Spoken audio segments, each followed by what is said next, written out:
예, 안녕하십니까. 윤석만입니다. 반갑습니다.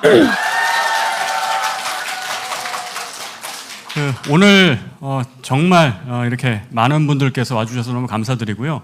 사실 이 자리에 계신 분들은 큰 행운이신 거죠? 네. 정말 큰 행운인가요? 네. 지금 이 건물 밖에도 수백 명의 분들이 오셔서 응원을 하고 계시고 제가 알기로는 또 유튜브를 통해서 생중계가 이루어지고 있는 걸로 알고 있습니다. 대표님 모시기에 앞서서 대략 제가 짧게 한 3분 동안만 그 대담을 하면서 제가 옆에서 봤던 정치인 한동훈에 대한 이야기를 간략히 드려보도록 하겠습니다. 정치는 불가능의 예술이다 라는 말이 있는데 이게 체코의 민주화 혁명의 아버지였던 바첼라프 하벨이 한 이야기입니다. 가능한 것을 하는 일은 어렵지 않습니다. 그러나 불가능한 것을 가능하게 만드는 것은 쉬운 일이 아니죠. 그러나 우리 역사 속에는 그런 사례들이 있었어요. 예를 들어 고려시대에 이제 서희가 외교 담판으로 강동 육주를 얻어낸 것, 그리고 지금 대한민국이 6.25 전쟁이라는 참사를 겪고 산업화와 민주화를 동시에 이뤄낸 것, 그 누구도 가능한 일이라고 생각하지 않았습니다. 그러나 우리는 해냈죠. 하지만 지금의 정치 현실을 보면 가능한 것도 불가능하게 만들어버리는 것 같습니다. 왜 그럴까요? 정치가 명분과 도덕을 잃고, 정치가 비전과 철학을 잃고, 자신의 이익만 쫓아서, 본인의 권력만 쫓아서 가다 보니 온갖 모략과 암약이 난무하는 그런 세상이 됐기 때문 아닌가 싶습니다. 하지만 누군가는 그래도 옳은 곳을 향해 가야 됩니다. 정치가 비전과 도덕이 없다면 그곳은 무덤일 것입니다. 제가 처음 정치인 한동훈과 대담을 한 이유에 대해서 책에 이렇게 썼습니다. 정치하는 이유가 뭐냐고 물었을 때 제대로 답할 수 있는 사람은 많지 않다. 그러나 정치인 한동훈은 자기만의 철학이 뚜렷했다. 비상계엄을 온몸으로 막았고 폭주하는 다수당의 횡포에 맞서 싸웠다. 오직 국민을 위해서였다. 여기 와주신 동료 시민 여러분, 여러분은 시장의 소비자보다 고결한 분들입니다. 단순히 먹고 사는 것 이상의 품격과 가치를 갖고 계신 분들입니다. 옆에서 본 정치인 한동훈은 그런 사람이었습니다.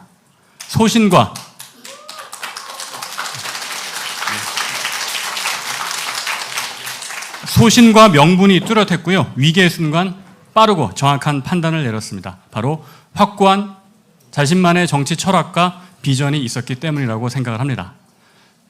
예고편이 길면 안 되겠죠? 네. 이제 대표님을 모셔볼 텐데요. 오늘 토크 콘서트의 주제가 안녕 대한민국입니다. 안녕 대한민국은 구시대에는 굿바이, 그리고 새시대에는 헬로우.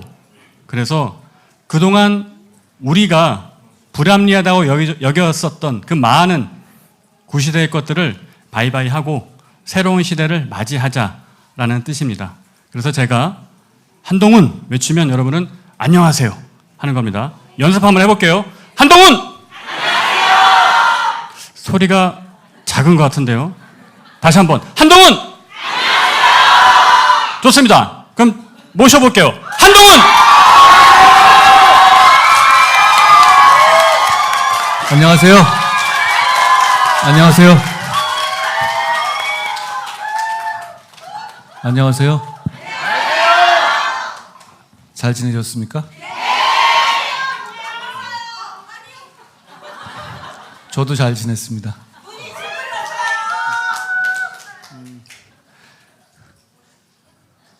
저를 지키려 하지 마십시오. 제가 여러분을 지키겠습니다. 저는 포기하지 않겠습니다. 제가 여러분과 인사할 때 마지막으로 이 얘기를 했던 것 같습니다. 저만 기억하는지 모르겠지만요.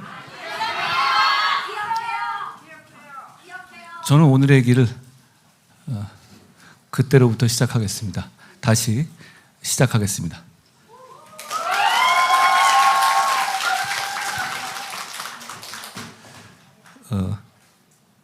제가 바쁘게 살았더라고요. 이렇게 젊은 시절 이후에 제 생활을 돌아보니까 12월 24일 크리스마스 이브하고 크리스마스를 그냥 온전하게 쉬어본 적이 단 한 번도 없더라고요. 대개 일을 하고 지냈던 것 같습니다. 그 작년에는 비상대책위원장으로 가게 돼서 어떻게 해야 될지를 고민하고 준비하면서 지냈고요. 그 이전에도 계속 일을 하면서 보냈습니다. 그런데 이번 크리스마스는 완전히 처음부터 끝까지 제 시간이었어요. 제 집에서 가족들도 바쁘고 해서 저랑 놀아줄 것도 아니어서 크리스마스 이브하고 크리스마스에 집 주변에 있는 카페에서 혼자 책을 좀 보고 그랬거든요. 근데 그때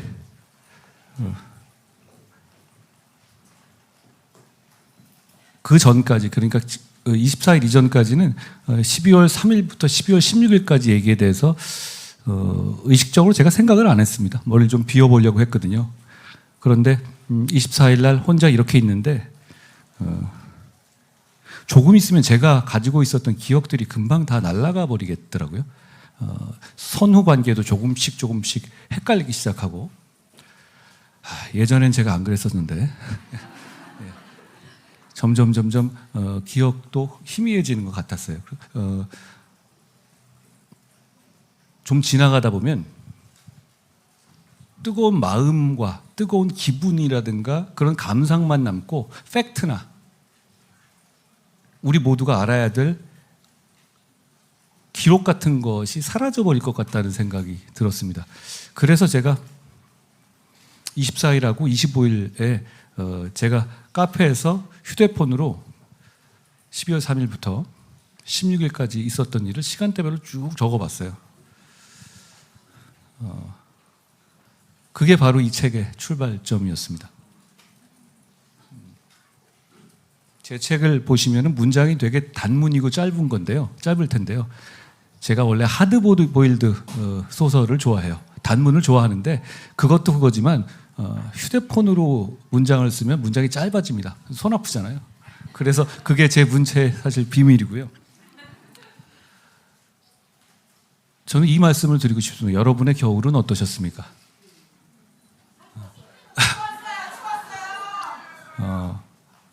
저도 많은 생각을 하면서 보냈는데요.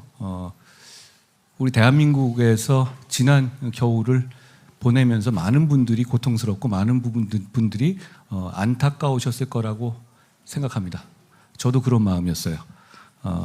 그 점에 대해서 대단히 죄송스럽게 생각한다는 말씀을 먼저 드리고 싶어요. 진심입니다. 이런 일이 일어나면 안 되는 거였습니다.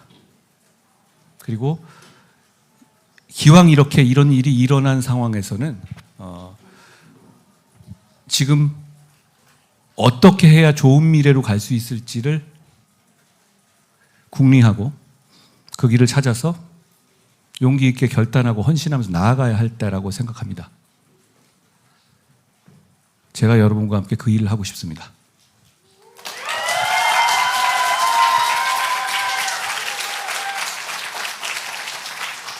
광장에 많은 분들이 나와 계시잖아요. 이쪽 저쪽에서.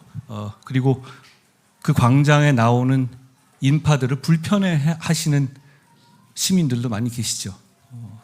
지금 이런 에너지가 나오는 건 우리 모두가 위험을 느끼고 불안해하기 때문이라고 생각합니다. 한쪽에서는 계엄령이 선포됐고 한쪽에서는 29번의 탄핵이 시도됐잖아요. 이런 시기가 없었습니다. 점점 말은 잔인해지고 있고 쓸 수 있는 무기는 다 쓰는 이런 상황까지 됐죠.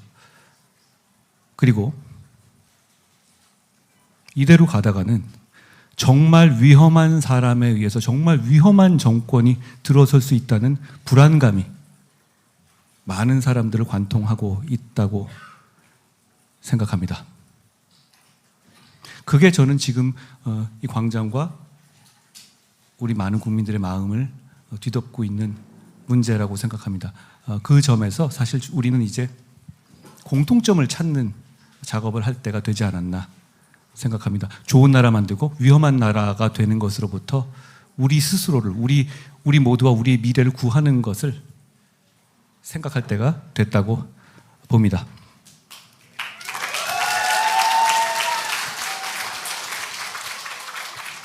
우리 헌법이 1987년에 만들어진 게 지금 우리가 쓰고 있는 헌법이죠. 87 체제의 극복이라는 말씀 많이 들어보셨죠? 여기 87년에 굉장히 어리셨던 분들이 많이 계실 것 같은데요. 태어나지 않았던 분도 계실 것 같고요. 그런데 먼저 오해는 하나 풀어야겠습니다. 87 헌법, 87 체제는 대단히 위대한 체제입니다. 우리가 그 87년 헌법을 가지고 선진국이 되지 않았습니까? 그 87년 헌법을 가지고 민주주의 국가가 되지 않았습니까? 저는 이 헌법에 대해서 대단히 고마운 마음을 가져야 한다라고 생각합니다. 그런데 그 87 헌법은 정치 주체가 어느 정도 절제하는, 할 수 있지만 안 해야 되는 선을 지키는 절제의 정신을 전제 조건으로 하고 있어요. 여러분 생각해 보십시오. 민주당 이재명 측에서 하고 있는 29번의 탄핵, 그게 어차피 헌법에 없었습니까? 있었던 겁니다. 대통령이 한 비상계엄, 헌법에 없었습니까? 있었던 겁니다. 그렇지만 수십 년 동안 헌법에 있었지만 감히 그것까지는 안 하는 절제 정신이 서로 지켜온 암묵적인 룰이었고, 그게 깨진 겁니다. 정말 위험한 세상이 되고 있는 거예요. 그렇기 때문에 87년 체제는 극복해야 할 때가 된 겁니다. 이번에 극복하지 않으면 다음번엔 정말 더 잔인한 세상이 될 겁니다. 이것 이상으로 가지 않겠어요? 그렇기 때문에 저는 87 체제 극복이 단순한 과거의 극복이 아니라 미래를 위한 초석이라고 생각합니다. 그렇기 때문에 제가 정치를 재개하면서 새로운 시대를 바꿔야 한다는 말씀을 드린 겁니다. 제가 2달 동안 쉬면서 87년 헌법을 만드는데 관여한 어르신들을 좀 찾아뵀었어요. 그런데 제가 그때 그분들 뵈면서 느낀 게 뭐냐면 87년 헌법이 대단히 짧은 시간에 만들어졌다는 거였습니다. 몇 명이 앉아서 몇 달 만에 끝냈다는 거예요. 당시에는 직선제만 관심이었고 나머지는 그렇게 국민들이 관심이 없었다는 겁니다.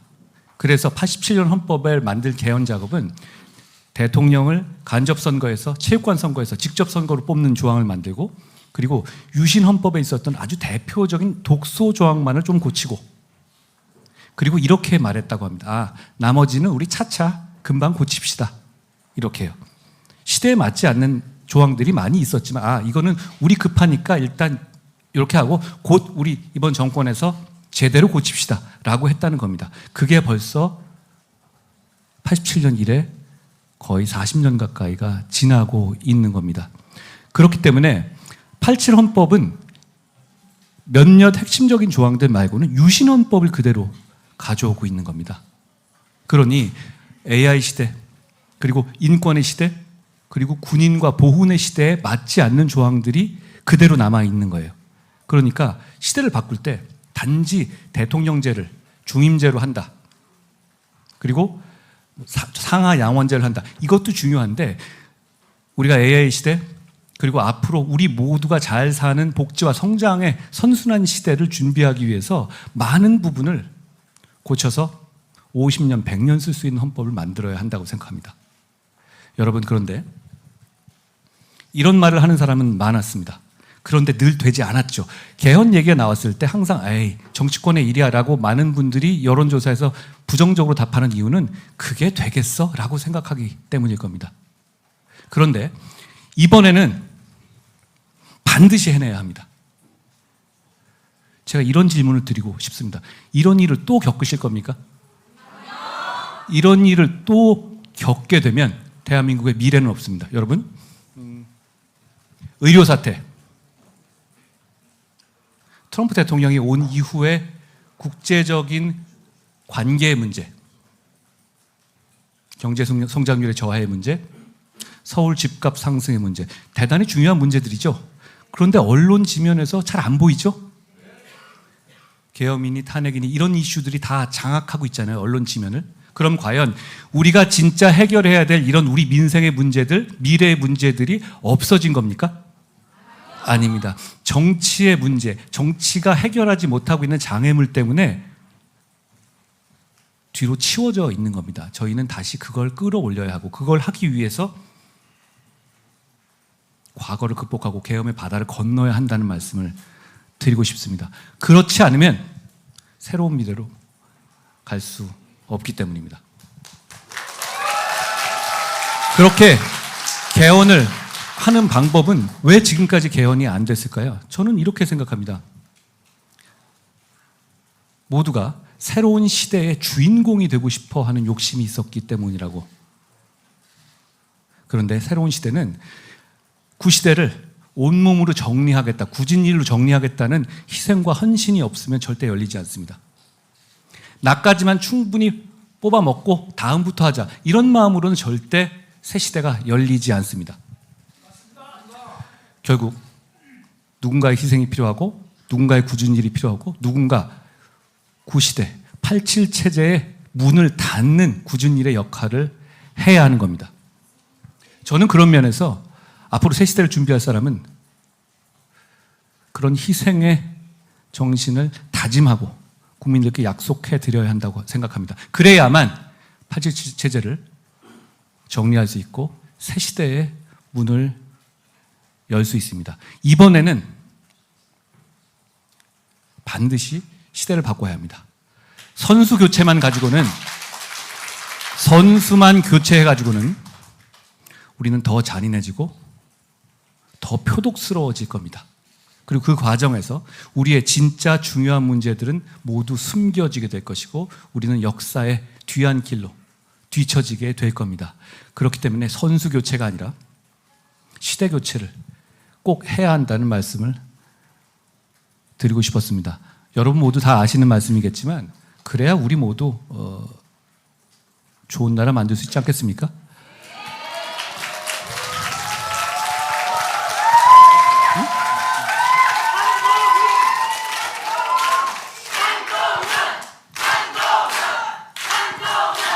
절제 시대에 지금 굉장히 흐름이 혼탁하고 그러잖아요. 그러면서 가짜 뉴스들이 난무하고 별별 왜곡된 공격들이 양 진영에서 난무하고 있습니다. 그런 부분에서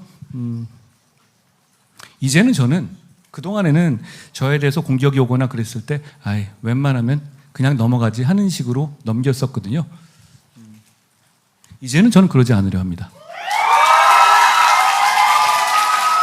왜냐하면 잘못된 정보가 팩트를 대신하는 지금의 상황을 개선해야 한다고 생각합니다. 예를 들어서 저는 이런 얘기가 도는지도 솔직히 잘 몰랐었는데 제가 친중 정치인이다, 이런 얘기를 하더라고요. 저는 그거를 본 분들이 내가 그동안에 해온 일이 있는데 라고 설마 했어요. 그런데 이거를 그냥 팩트 대신에 믿고 있는 분들도 많이 계시더라고요. 여러분, 제가 이것만 말씀드리죠. 적국에만 해당되는 간첩법 조항을, 외국, 그러니까 중국까지 포함하는 거죠. 그 조항을 바꿔야 한다고 제일 처음 얘기하고 끝까지 밀어붙인 게 누굽니까?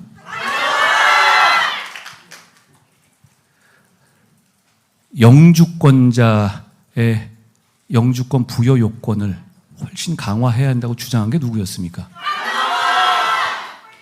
지금 외국인에게 지방 투표권을 주고 있죠? 그 투표 요건에 대해서 상호주의를 강화하자고 주장한 게 누구였습니까? 상호주의 강화를 설명드리면 이런 겁니다. 그 나라에서 우리나라한테 해주는 만큼만 해주겠다는 것이죠. 그 뜻은 뭐냐? 지금 현재 한 90% 정도의 외국인 투표는 중국인들입니다. 전 중국인들 비하하자는 취지가 아니에요. 실제로 많이 와 계시니까요. 그렇지만 중국에서는 대한민국이 중국에서 살고 대한민국 국민으로서 중국에 살고 계신 분들에게 투표권을 부여하고 있지 않습니다. 그러면 부여하면 안 되는 겁니다. 그러지 말자는 주장을 누가 강력하고 일관성 있게 해왔습니까? 부동산 토지 소유를 하는 경우에 영주권을 주는 경우가 있어요. 그 상한을 높인 게 누구였습니까? 불법 체류를 엄정하게 단속해서 지금까지 역대 최고로 법무장관 당시에 불법 체류를 단속했던 게 저 아니었습니까? 지금 그런데 진짜 친중하는 정치인들이 저보고 그냥 얘는 친중이래 이러고 있고 많은 사람들이 그걸 믿고 있어요. 이렇게 되면 정치가 혼탁해지고 민주주의가 제대로 돌아가지가 않습니다. 저는 이제부터 앞으로 이런 식의 말도 안 되는 주장들에 대해서 하나하나 반박하겠습니다. 저한테 궁금하면 물어보라고 하십시오. 제가 답하겠습니다.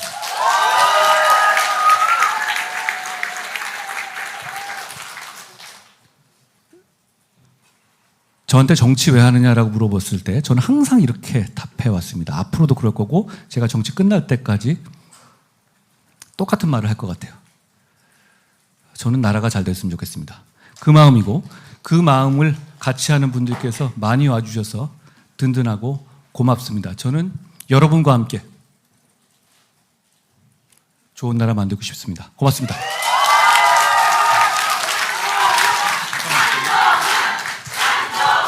네, 여러분, 한동훈 대표 오랜만에 뵈니까 기분 좋으시죠? 다시 한번 큰 박수 부탁드리겠습니다. 오늘 이 자리에 정말 소중한 분들 많이 와 계신데요. 두 분만 저희가 좀 소개를 좀 드리고 가고 싶습니다. 이 자리에 일단 최고령, 가장 인생 선배님 와 계신데 38년생이십니다. 38년생이신 홍봉주 할머님 어디 계신가요? 네, 홍봉주 할머님.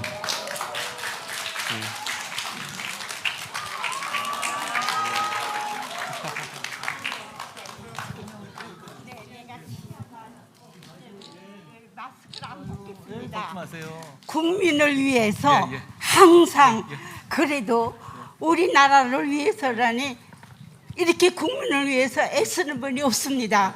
국민을 위해서 고맙습니다. 그 대신 저희가 한번 안아드리고 싶습니다. 감사합니다. 네. 하늘이 도와주십니다. 추운데 너무 추운데 홍봉주입니다. 이름이 멋지십니다. 제가 아까 봤는데 그게 우리 정말 고맙습니다. 마라톤 선수 이름하고 같으시네요. 네. 고맙습니다. 네, 그리고 한 분만 더 소개해드리고 싶은 분이 계신데요. 이분은 방금 소개해드린 홍봉주 할머님보다 한 살 어리십니다. 39년생이신데 이분께서는 지금 현재 투병 중이신데도 불구하고 세종시에서 택시를 대절해서 오늘 이 자리에 와주셨습니다. 자, 39년생 권월희 할머님 어디 계십니까? 네.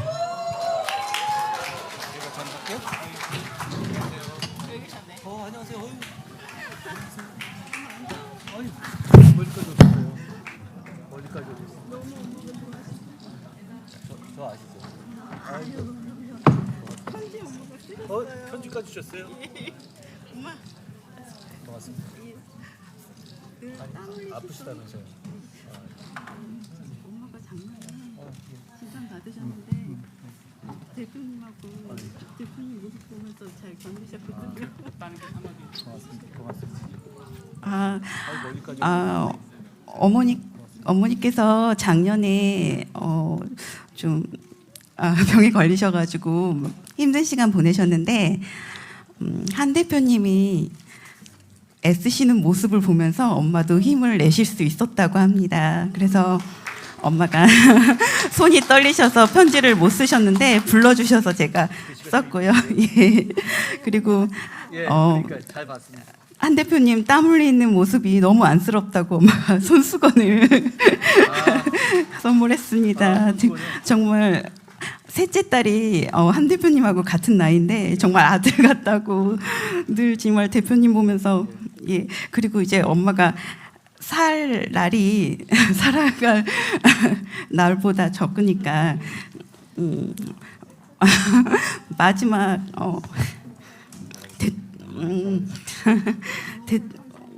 마지막 대통령일 수 있다는 그런 마음으로 엄마가 한 대표님을 뵈러 지금 4시간을 왔습니다. 예.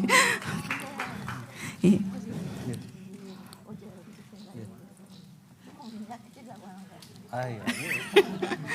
너무 약해지지 말라고.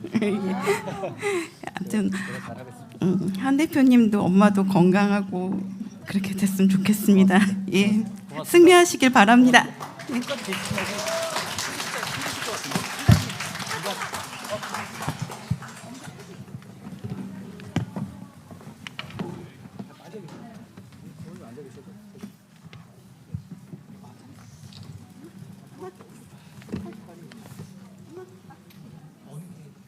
큰 게 제 거예요. 고맙습니다. 제가 손수건 사실 손수건 안 쓰는데요. 제가 이제부터 손수건 들고 다니겠습니다. 고맙습니다. 아니 그러니까 제 성함이 어머님 이름이 근데 너무 운치 있으세요. 이상하지 않아요? 아니요. 아 이거 너무 멋있어요. 예. 잠깐만요. 혹시 조경태 의원도 왔어?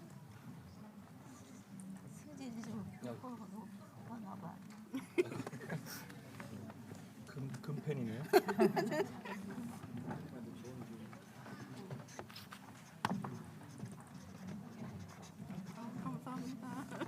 고맙습니다. 감사합니다. 고맙습니다.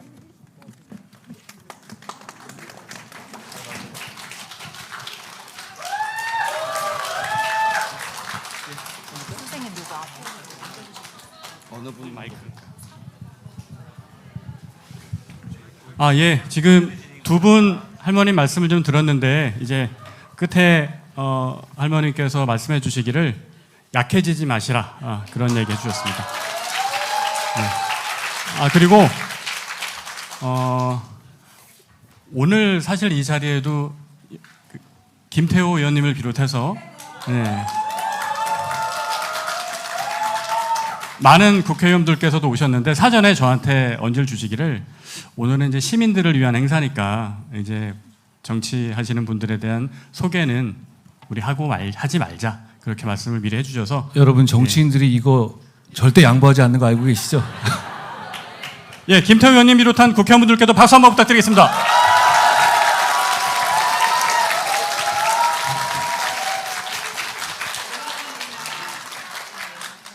네, 그리고 이제부터 본격적으로 이제 북토크를 시작할 텐데요. 오늘의 순서는 이제 3개 파트로 나뉩니다. 첫 번째는 책 속에 있는 명문장을 여러 독자들께서 또 저 또한 이제 선별을 좀 해봤고요. 그래서 그 명문장을 읽고 그 명문장에 대한 우리 저자님의 설명을 좀 들어보도록 하겠습니다. 그리고 두 번째는 앞서 제가 안녕 대한민국을 말씀드리면서 굿바이 구시대, 헬로우 새시대 이렇게 말씀드렸잖아요. 그래서 우리가 구시대에 무엇을 안녕하고 새시대에 어떤 것을 맞이할 건가. 그래서 그 대담으로 30분 진행하고 그리고 마지막 세 번째 30분은 여러분들이 입장하시면서 각자 질문하시고 싶은 것들을 이제 게시판에 이제 붙여주셨죠. 그래서 그 부분, 그 질문에 대해서 응답하는 시간 가져보도록 하겠습니다. 자, 여러분 재미있겠죠? 네, 그럼 지금부터 시작하겠습니다. 네.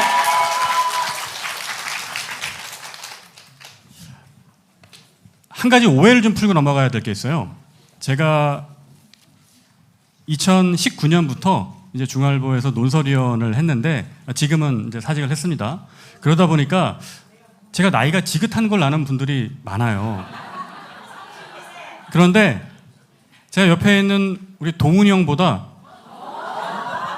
아니 왜 놀랍니까?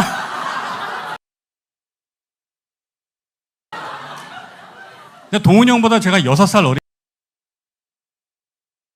어립니다. 이거는 제 잘못입니까? 동훈이 형 잘못입니까? 그렇죠? 제 잘못 아니죠. 네. 아마 정치인 중에 이렇게 캐주얼 룩이 잘 어울리는 분들 별로 없을 거예요. 네. 저도 이렇게 입으면 안 어울리거든요.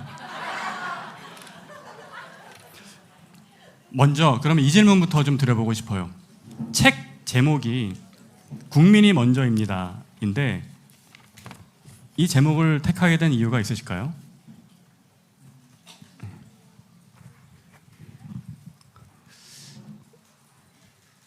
제가 처음에 정치 시작할 때 이렇게 얘기했던 것 같아요. 처음 이제 그 비상대책위원장을 수락하면서 우리가 선당 후사란 말 굉장히 많이 쓰잖아요. 그런데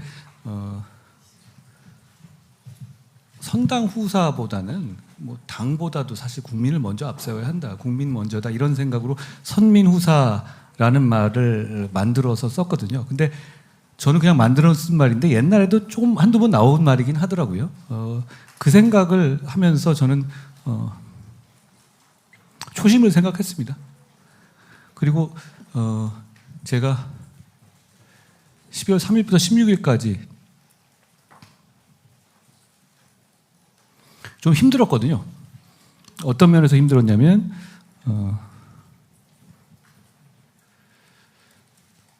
결정 자체는 그렇게 힘들지 않았습니다. 그리고 그걸 별로 의심하지는 않았어요. 그런데 그걸 어떻게 구현해내느냐, 많은 사람들을 설득해내느냐가 아주 힘들더라고요. 왜냐하면 제가 신뢰하고 좋아하는 사람들도 저와 다른 생각을 말씀하시기도 하고 또 그 말들을 제가 들어보면 들어볼 만한 말들이기도 했어요. 그리고 단기적으로 우리를 지지하는 분들이 느끼는 섭섭함과 서운함 그게 너무나도 예상됐고 좀 두렵기도 하고요. 그리고 그게 이후에 저한테 올 여러 가지 그런 공격들이 예상되잖아요. 누구나 자기가 제일 잘 알죠. 그런 과정에서 어려운 과정을 겪었는데요. 그때 그냥 이 생각을 제가 했던 것 같아요. 지금 이 순간 이 역사적 순간에서 우연히 내가 이 위치에 서 있는데 그러면 나중에 이 모든 일들이 다 지나가고 많은 감정들이 가라앉고 냉정하게 이 상황을 바라볼 때 나중에 사람들이 제 결단을 평가할 때 뭘 기준으로 했었니 너는? 이 답을 저는 할 수 있었어야 한다고 생각하거든요. 그때 그래 내가 처음에 말했던 선민후사 국민을 먼저 생각하고 기준을 거기에 둬야 한다라고 생각했어요. 많은 분들이 얘기하잖아요. 뭐 지지자를 배신했다. 내지는 인간적인 연이 깊었던 대통령을 배신했다. 이런 말들을 하시잖아요. 감성의 문제이니 그걸 제가 하나 반박하는 건 의미는 별로 없을 것 같아요. 그리고 그렇게 생각하실 수도 있다고 봐요.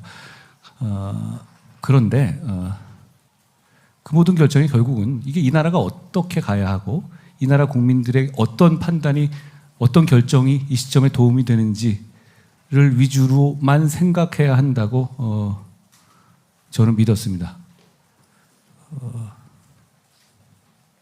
어려운 결정이었어요. 그리고 어려운 시간이었던 것 같아요. 그걸 제가 그 시간들을 겪으면서는 잘 못 느꼈어요. 그 시간들을 겪으면서는 제가 12월 3일 처음에 그 상황을 처음 알게 됐을 때부터는 이거 어떻게든 안 막으면 나라가 망가지겠다. 이거 이날 밤으로 안 막으면 유혈 사태 난다. 주식시장 안 열린다. 이런 생각을 하면서 무조건 어떻게든 막아야 된다는 그런 목적을만 보였어요. 그러니까 그거에 맞게 움직이려고 했고 그날 이후부터는 이런 거죠. 돌아가는 상황에서 많은 사람들이 각각의 입장에서 이 상황을 어떻게 수습해야 하는지에 대한 생각을 가지잖아요. 그런데 그 관계를 조정하고 그렇지만 이 원칙을 지키고 또 보수에게 다시 살아날 희망을 남겨야 하는 그런 어려운 숙제의 과정에서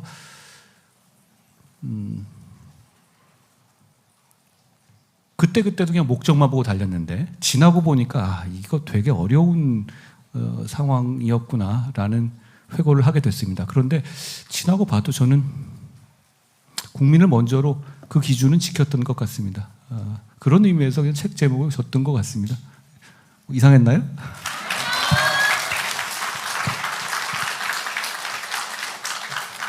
그 12월 3일부터 열 나흘간의 기록을 이제 책에서 엮으셨는데 그 정말 압축적이면서도 밀도가 깊은 시간이었습니다. 그리고 책에 여는 글이 좀 많이 화제가 됐던 것 같아요. 그래서 그 문장에 보면 제가 첫 번째 소개할 문장입니다. 제가 읽어보겠습니다.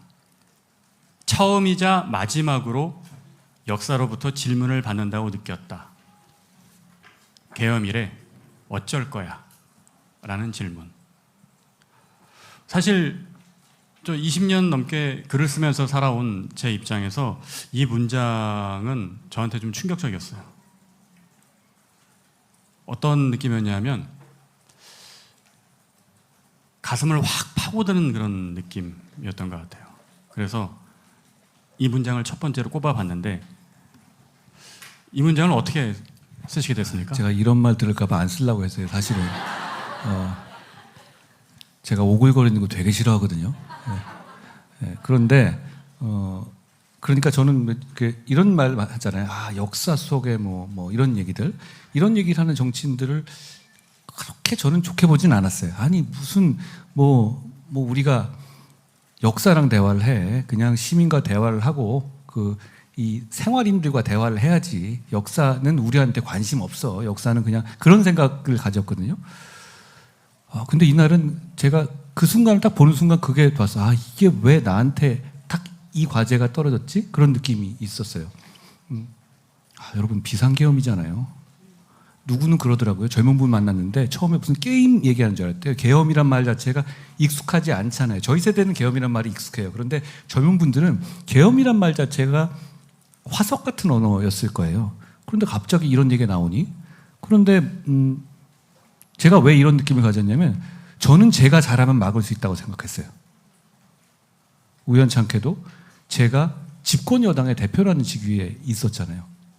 집권 여당의 대표라는 입장에 있었기 때문에 그 입장을 잘 활용해서 그리고 그걸 늦지 않게 적절하게 활용하면 이 계엄이라는 우리나라에 닥친 큰 위기를 일단은 불을 끌 수 있겠다라는 생각이 들었거든요. 뭐 그런 차원에서 생각해 봤던 겁니다. 물론 그 짧은 시간에 이런 문답을 한 건 아니고요. 그건 아니지만 그때는 뭔가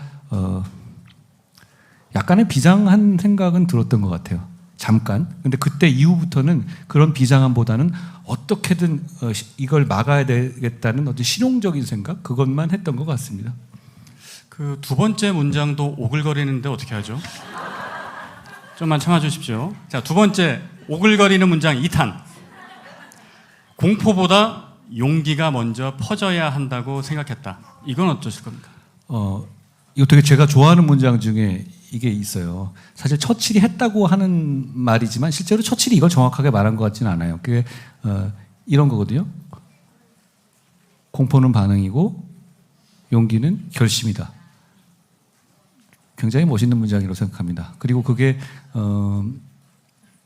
제가 많이 겁을 먹어야 될 상황에서 많이 떠올리는 문장이기도 하고요.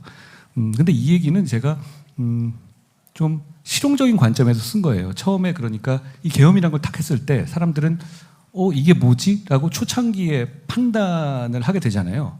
그런데 그 부분에서 저는 제가 굉장히 빨리 입장을 낸 이유가 이거는 이게 맞냐 아니냐가 아니라 이건 잘못됐고 빨리 막아야 된다는 속으로 다음 페이지로 확실히 국민들의 생각을 갈 수 있도록 도와드려야 그렇게 되면 좀 마음이 편해지잖아요. 이게 맞냐 아니냐로 가게 되면 이 계엄은 해제되지가 않습니다. 이게 계엄이 옳으냐 아니냐라고 된다면 이 계엄을 당장 해제할 수가 없죠. 그런 상황에서 저는 계엄을 막아야 된다는 용기가 빨리 퍼지는 것이 필요하다고 봤습니다. 그리고 사실 저도 좀 겁났어요. 그게 뭐 무섭더라고요. 근데 그때는 이런 느낌이었어요. 그러니까 어떤 목표에 딱 집중하다 보면은 감정이라든 거를 스위치를 좀 끄게 되는, 저는 좀 그런 편이거든요. 그러니까 아유 그래 그런 거는 다 나중에 생각하자 이런 생각이 들더라고요. 이건 뭐 그렇게 오글거리는 문제는 아니었습니다. 네, 제가 번지수를 잘못 짚었습니다. 근데 이제 이 말씀을 사실 지난번에 이제 저와 대담을 하면서도 이야기를 하셨는데 제가 좀 인상 깊었던 부분은 그런 거였어요. 일단은 국민에게 이 계엄은 잘못됐다라는 것을 알려야 방금 말씀하신 것처럼 찬반 논쟁으로 흐르지 않는다. 그리고 국민을 안심시켜야 된다. 그러면서 비상계엄으로 인해 투입된 군경에게도 메시지를 줘야 한다라는 말씀을 하셨거든요. 그때 어떤 메시지를 주고 싶은 거였습니까? 저는 그분들도 굉장히 겁나고 황당하지 않았겠어요? 그리고 그분들도 우리 시민이고 그리고 그분들을 군대에 보낸 그 가족들도 걱정하셨을 거 아니에요. 그러니까 그분들이 여당 대표가 이렇게 확실히 반대하는 거면 나름대로 그 명령을 제대로 따르지 않을 용기를 낼 수 있고, 그리고 제가 그 중간에 그런 얘기도 했죠. 부역하지 말아라. 제가 잘 안 쓰는 말입니다. 싫어하는 말이에요. 그런데 굉장히 강한 말이지만 따르지 않을 수 있는, 그래 서로 간에 충돌하지 않을 수 있는 명분을 줘야 된다고 생각한 거고요. 그리고 마지막에 제가 이런 메시지도 냈죠. 위법한 명령이니 따르지 않아도 된다. 그걸로 인해 책임이 생기면 우리가 막아주겠다. 결국은 저는 그 안에 있으면서 계엄군 소리가 막 들렸잖아요. 근데 저 젊은 군인들 어떻게 하지? 얼마나 나중에 힘들까? 이 생각을 하게 됐던 것 같습니다. 그 말씀 관련해서 이제 책에서도 있지만 제가 인상 깊었던 부분은 그런 이야기를 했을 경우에 군경이 부역하지 않는다. 그러니까 이제 과하게 좀 표현하면 그 명령을, 불법 명령을 따르지 않을 것이다라는 그런 믿음을 갖고 계셨던 거잖아요.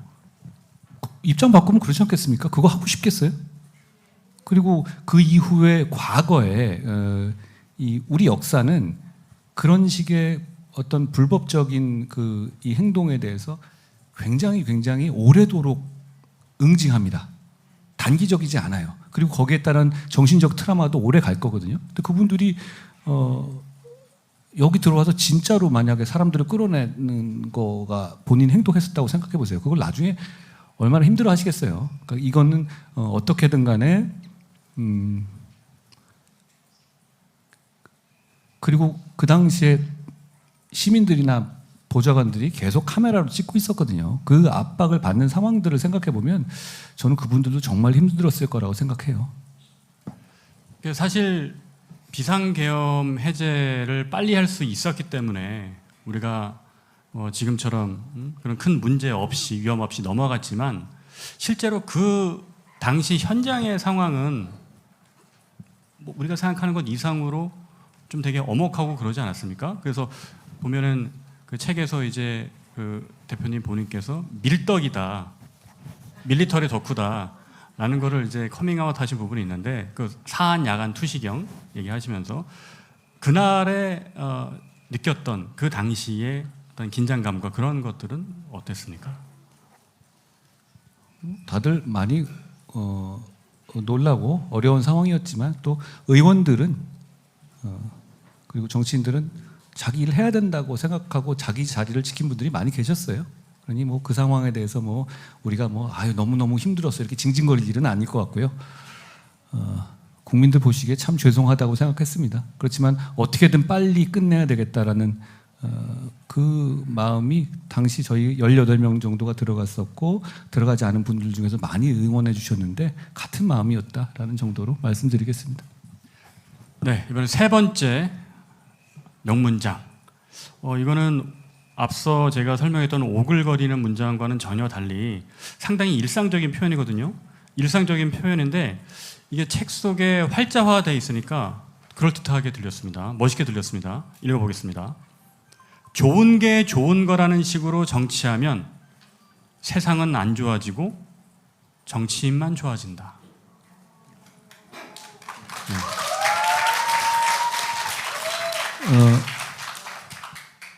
제가 한 선택들에 대해서 좀 불편해하시는 분들도 꽤 계시잖아요. 근데 그렇게 안 했으면 저는 더 편했을 거예요. 그렇지 않습니까? 근데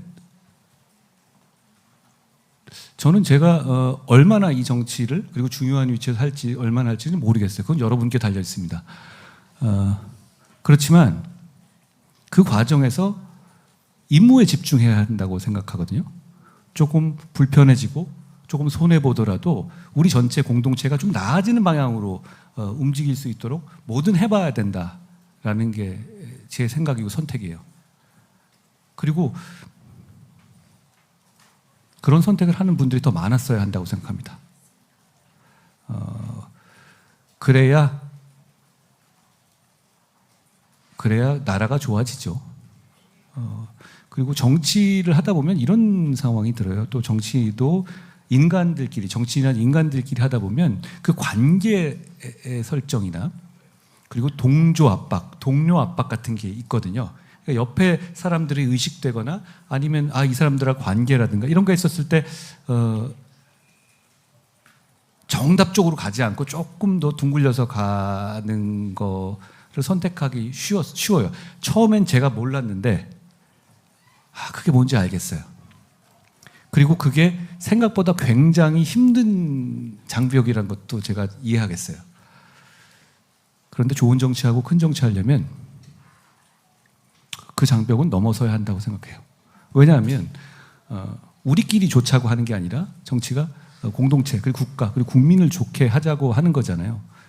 그런 차원에서 저는 뭐 제목도 비슷한 거지만 국민이 먼저입니다라는 제목처럼 그 판단이 필요한 것 같습니다. 예를 들어서 제가 대통령님과 좀 다른 생각을 외부적으로 많이 보였던 부분이 이런 거잖아요.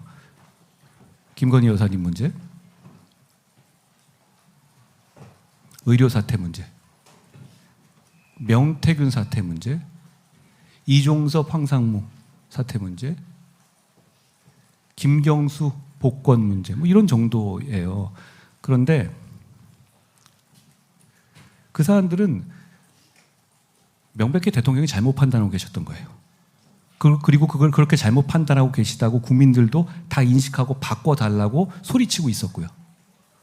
그럼 그 상황에서 저는 제가 불편해지고 공격받더라도 그걸 어떻게든 간에 조금이나마 궤도 수정을 하기 위한 일을 한 겁니다. 제가 그거 안 했으면 훨씬 더 편하게 정치했을 것 같아요. 그렇지 않습니까? 저는 대통령님과 굉장히 오랜 세월을 서로 많은 일을 겪었잖아요. 그리고 신뢰하면서 왔잖아요. 그러니까 그런 신뢰를 서로 간에 어떤 그런 감정을 상하면서까지 그렇게 하기가 저도 굉장히 어려웠어요. 그런데 저는 정치하겠다고 나온 거잖아요. 그리고 충성의 대상은 국민이어야 하는 것이고요. 그렇기 때문에 그런 선택을 했던 겁니다. 일각에서 제가 왜 그런 선택을 해서 이렇게 잡음을 만들었냐 이렇게 말하는 분들도 계시는데요. 저는 그 말에는 제가 다른 말은 다 듣고 다 경청하겠지만 그 말은 동의하지 않습니다. 오히려 저처럼 여러분 권력도 잘못된 길을 갈 수가 있어요. 판단 잘못할 수 있죠. 그럴 때 옆에서 직언하고 이러면서 바로 잡아가는 게 좋은 정치입니다. 그렇죠? 저는 오히려 지금 이렇게 상황이 어려워진 것에 대해서 너무 안타깝지만 오히려 저처럼 직언하는 분이 더 많았어야 한다고 생각해요. 오히려 그렇지 않고 그냥 기분 맞추고 자리 같이 하고 그게 잘못된 거였어요. 저는 다 사정이 있었겠지만 대통령님 자주 만나고 이런 분들 많았잖아요. 그걸 자랑하면서 다녔던 분들 많잖아요. 그렇죠? 저는 그분들이 그 시간에 직언을 했었어야 한다고 생각해요.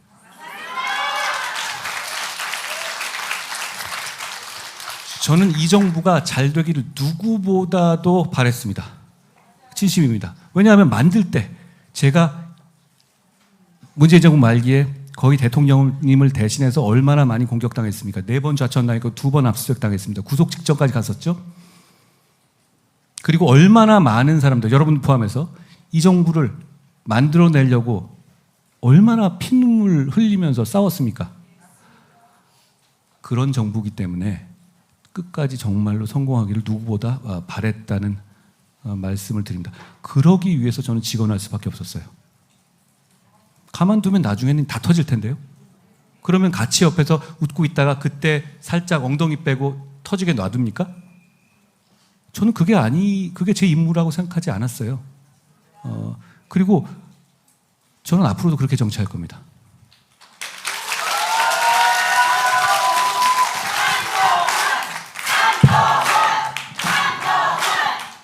네. 제가 준비한 문장은 여러 개인데 그 문장에 대해서 설명을 다 해주셔가지고 제가 소개만 하고 넘어가겠습니다. 큰 결정은 과감하고 명분 있게, 작은 결정은 소심하게 하자. 그 다음 문장, 문제를 내는 것도 국민이고 정답을 내는 것도 국민이다. 앞서 말씀하신 것처럼 국민이 먼저입니다 라는 취지의 설명이 다 되는 것 같습니다. 마지막으로 제가 제일 좋아하는 문장 한 가지만 소개하고 그 설명을 한번 들어보겠습니다. 사람의 마음으로 공간이 채워진 세상에서는 비처럼 가장 빠르고 효율적인 길을 찾아 움직이는 것이 정답이 아닐 때가 많다. 되게 철학적인 질문 같아요. 이것도 되게 오글거리는데요. 제가 물리학 덕후거든요. 예. 물리학의 좋은 점은 다른 것까지는 다 이제 이해가 가고 직관으로 하는데 이제 일반 상대성 원리부터 양자론 이렇게 가면 잘 모르겠어요. 근데 계속 보잖아요. 그럼 이해한 것 같은 착각이 들어요. 양자론도 보면 계속 뭐 슈레딩거의 고양이 뭔 소리인지 모르겠는데 이걸 막 보다 보면 이걸 내가 이해한 것 같은 착각이 들거든요. 근데 아니죠. 그걸 제가 다른 사람한테 설명해 보면 알아요. 이건 내가 모르고 있구나. 근데 세상이 그렇게 이해하지 못하는 원리로 짜여 있다는 거잖아요. 너무 매력적인 것 같아요. 근데 이 말은 제가 왜 썼냐면 제가 3일부터 16일까지의 여러 결정의 과정 중에서 몇 군데서 이건 내가 괜히 참을 걸. 역시 나의 한계는 여기야. 이런 느낌이 든 게 몇 번 있었어요. 그런데 다시 곱씹어봐도 그 결정의 내용에 대해서 제가 후회하는 건 없습니다. 그건 제가 비난을 감수할 것이고 비판을 감수할 것이고 그건 제가 정치적인 결단이고 다시 돌아가도 그렇게 하겠습니다. 그런데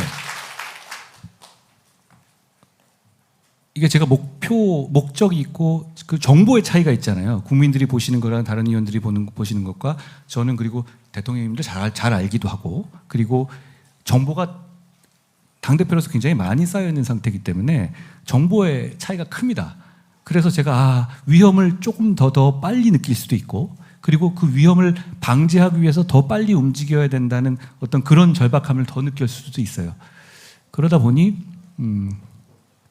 직진해서 제일 빠른 길로 딱딱딱딱 문제를 해결하려고 노력을 하게 된 거죠. 왜냐하면 지금은 조금 웃으면서 얘기했지만 그 당시에는 여러 가지 절박한 상황들이었단 말이에요.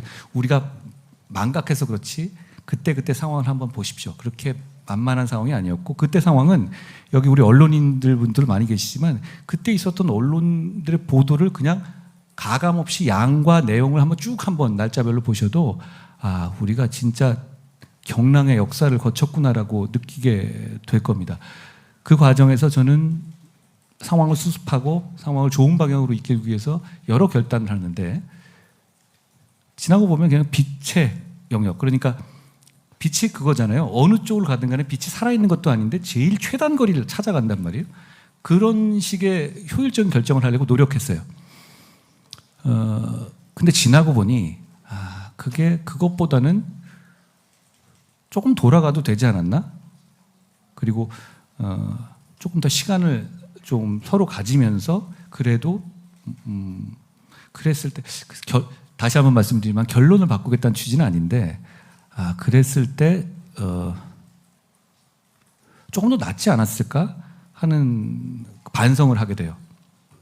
그 몇몇 장면들이 있잖아요. 그게 제가 말하고도 이 말 내가 지금 하는 게 아닌데 내가 왜 이 말을 하고 있지 이런 느낌이 좀 제가 자주 이러거든요, 사실. 예.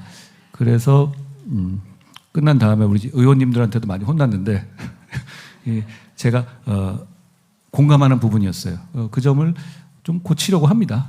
그래서 근데 뭐 고쳐질지 모르겠어요. 그게 뭐 불뚝불뚝 나오잖아요. 그런데 그런 선이라고 하더라도 좀 돌아가고 조금 참고 아니면 꼭 내가 아니라 다른 분들이 그 공간을 좀 차지하게 해드리고 이런 게 저한테 좀 부족했던 것 같아요. 그런 말씀을 좀 반성 삼아 드린 거였어요. 근데 멋있는 말 아닙니까?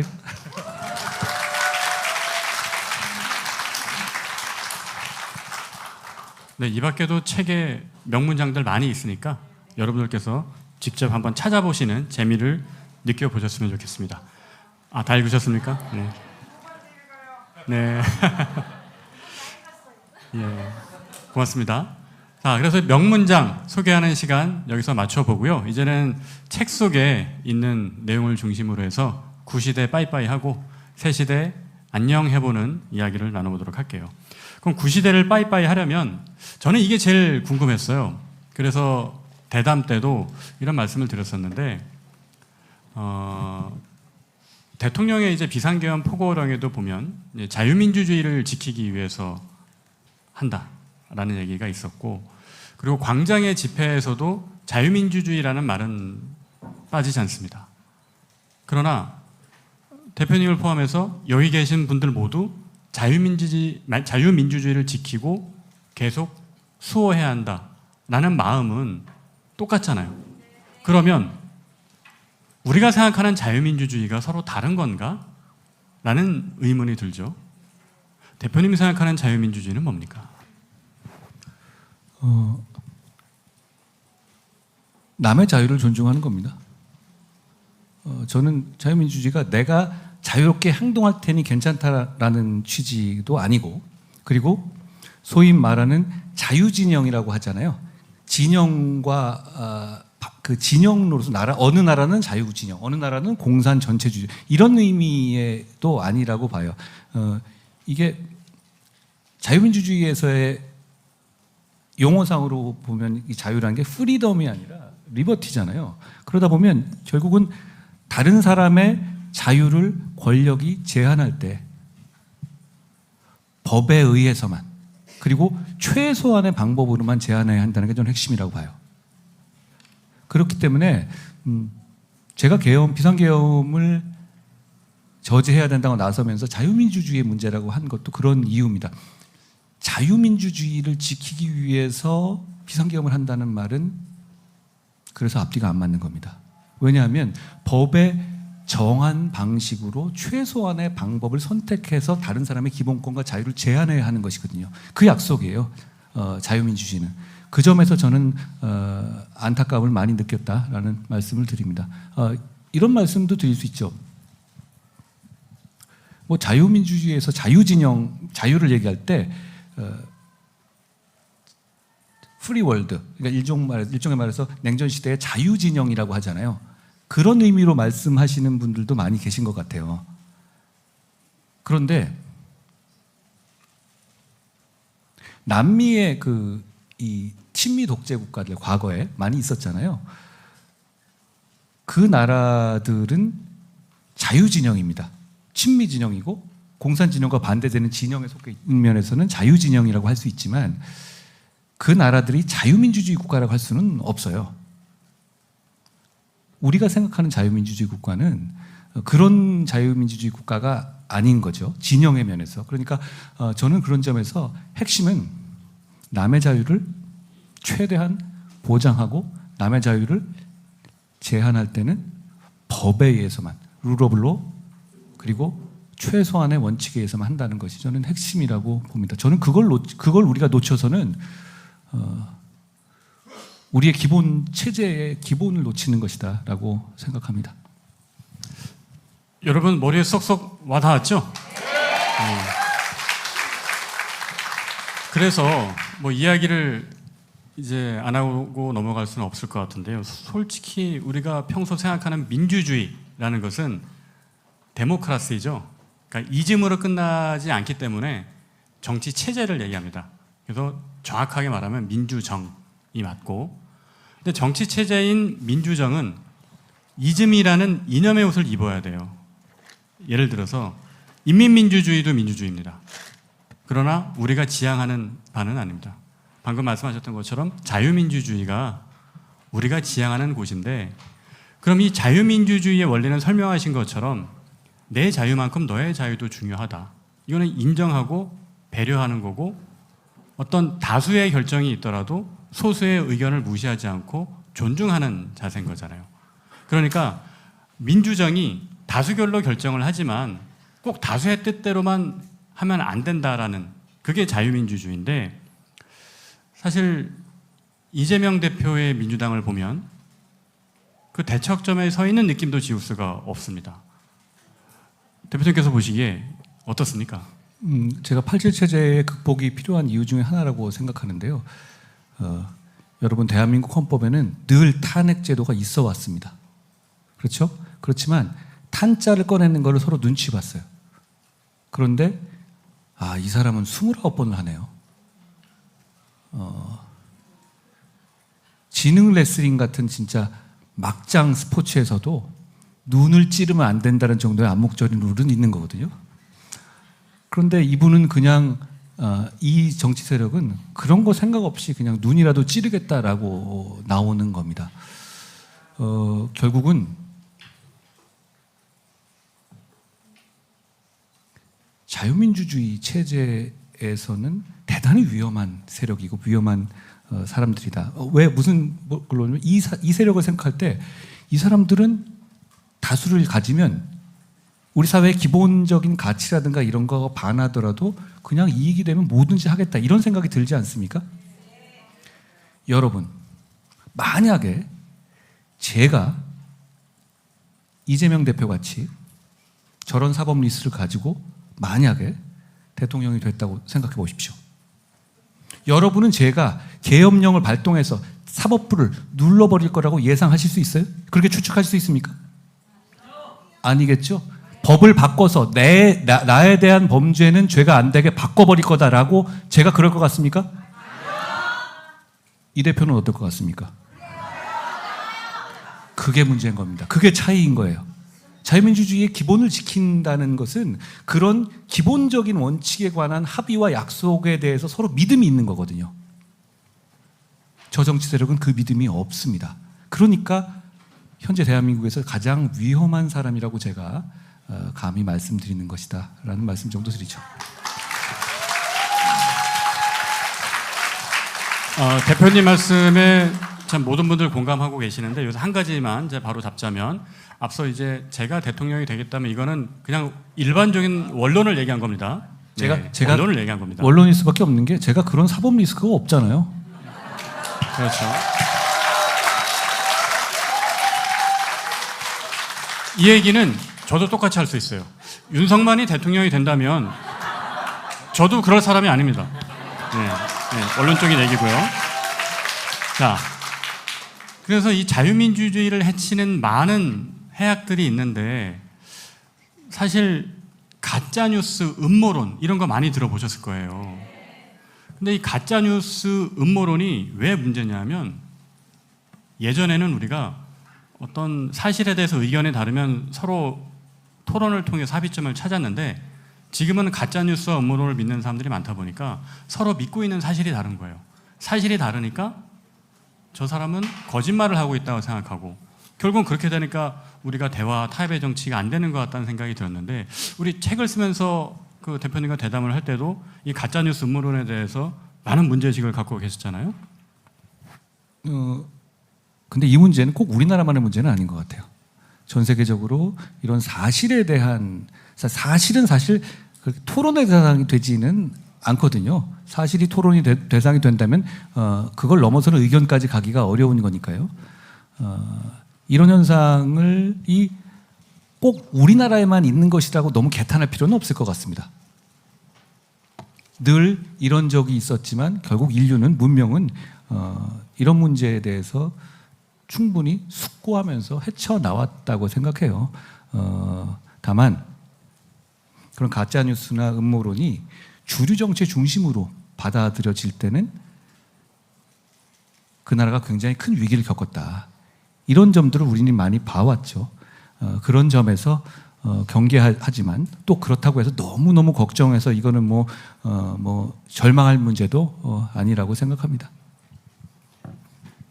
네, 여러분 답변 완벽했습니까? 네. 정말 이런 것들이 해결돼야 우리가 구시대의 문을 닫고 새 시대로 나아갈 수 있는 것 같은데, 자, 며칠 전에 이제 새 시대에 대한 비전을 얘기하면서 개헌 이야기를 했습니다. 그래서 오늘 이제 모두 스피치에서 이제 87 체제 이야기도 했지만, 지난번 이제 인터뷰, 중앙일보 인터뷰였죠. 거기 보면은 정치인의 어떤 책임 있는 희생을 얘기했고, 나중에 혹시라도 대선이 열린다면 그러면 임기 단축을 하는 방식으로라도 우리가 개헌을 해야 된다. 왜냐하면 여태까지 개헌을 말은 많이 해왔지만 이루지는 못했단 말이에요. 그래서 이 개헌을 하기 위해서 어떤 책임 있는 희생, 그런 부분을 강조하셨는데, 그런 생각을 하시게 된 이유는 뭔가요? 매번 개헌 얘기는 하잖아요. 근데 지금 이제 계엄을 겪고 29번의 탄핵을 겪은 이 상황에는 정말 필요하다고 사람들이 생각하실 겁니다. 그런데 필요성의 문제가 아니라 이제 가능성의 문제가 된 거예요. 그럼 그 가능성을 얘기하려면 확실한 청사진을 갖고 가야 되고, 그리고 장애물, 그러니까 지금까지 개헌이 제대로 못해온 장애물을 미사전에 제거한다는 약속이 있어야 하는 것이죠. 그런 차원에서 어떤 희생적인 결단 없이 이 문제가 해결될 것 같지는 않습니다. 그러지 않아가지고는 뭐 몇 년 더 하겠다, 이런 식의 생각들을 할 거기 때문에 그 부분은 대단히 중요하다고 저는 생각합니다.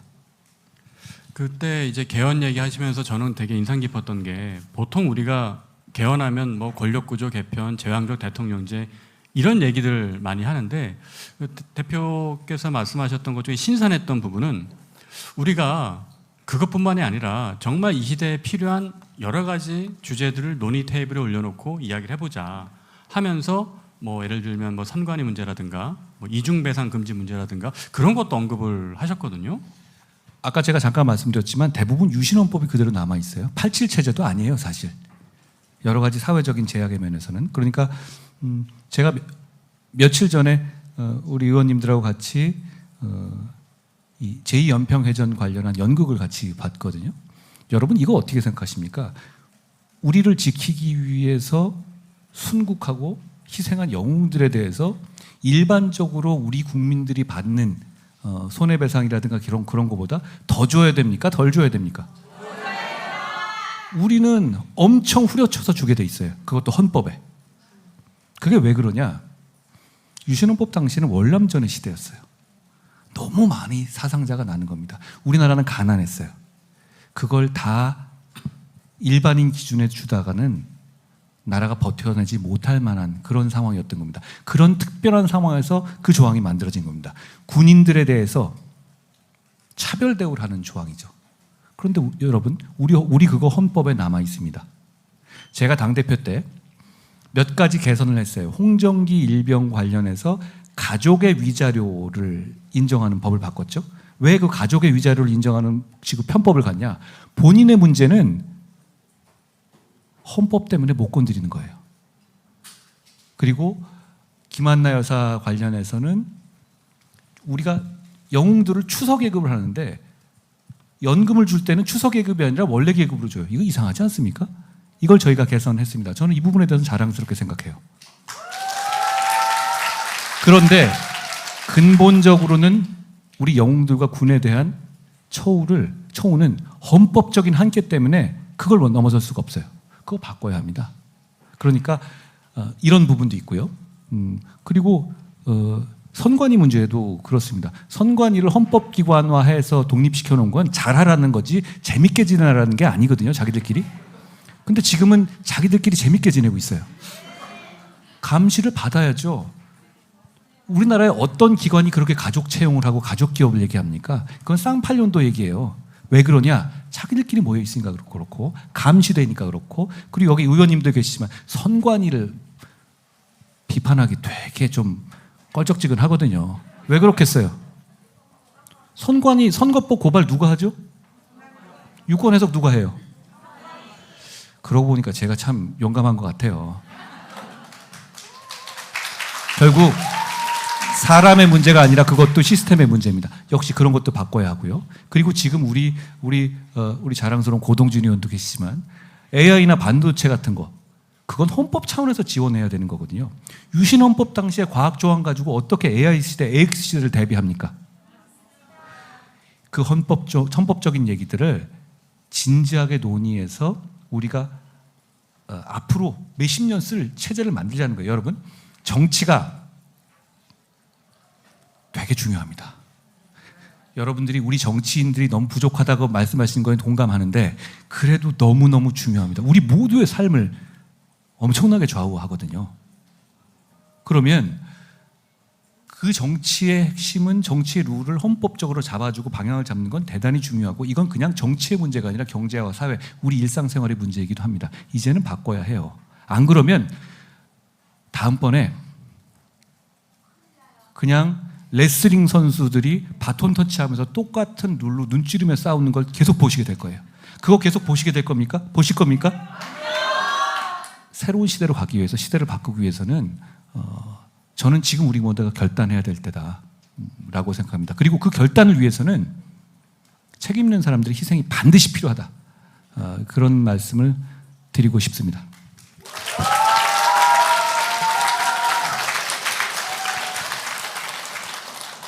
네, 개헌에 대한 방향을 이제 말씀하시면서 지금 이야기했던 이중배상 금지라든가 이런 우리 국민의 삶 속에 와닿는 이야기를 하는 개헌 논의를 저는 사실 들어보지는 못했던 것 같아요.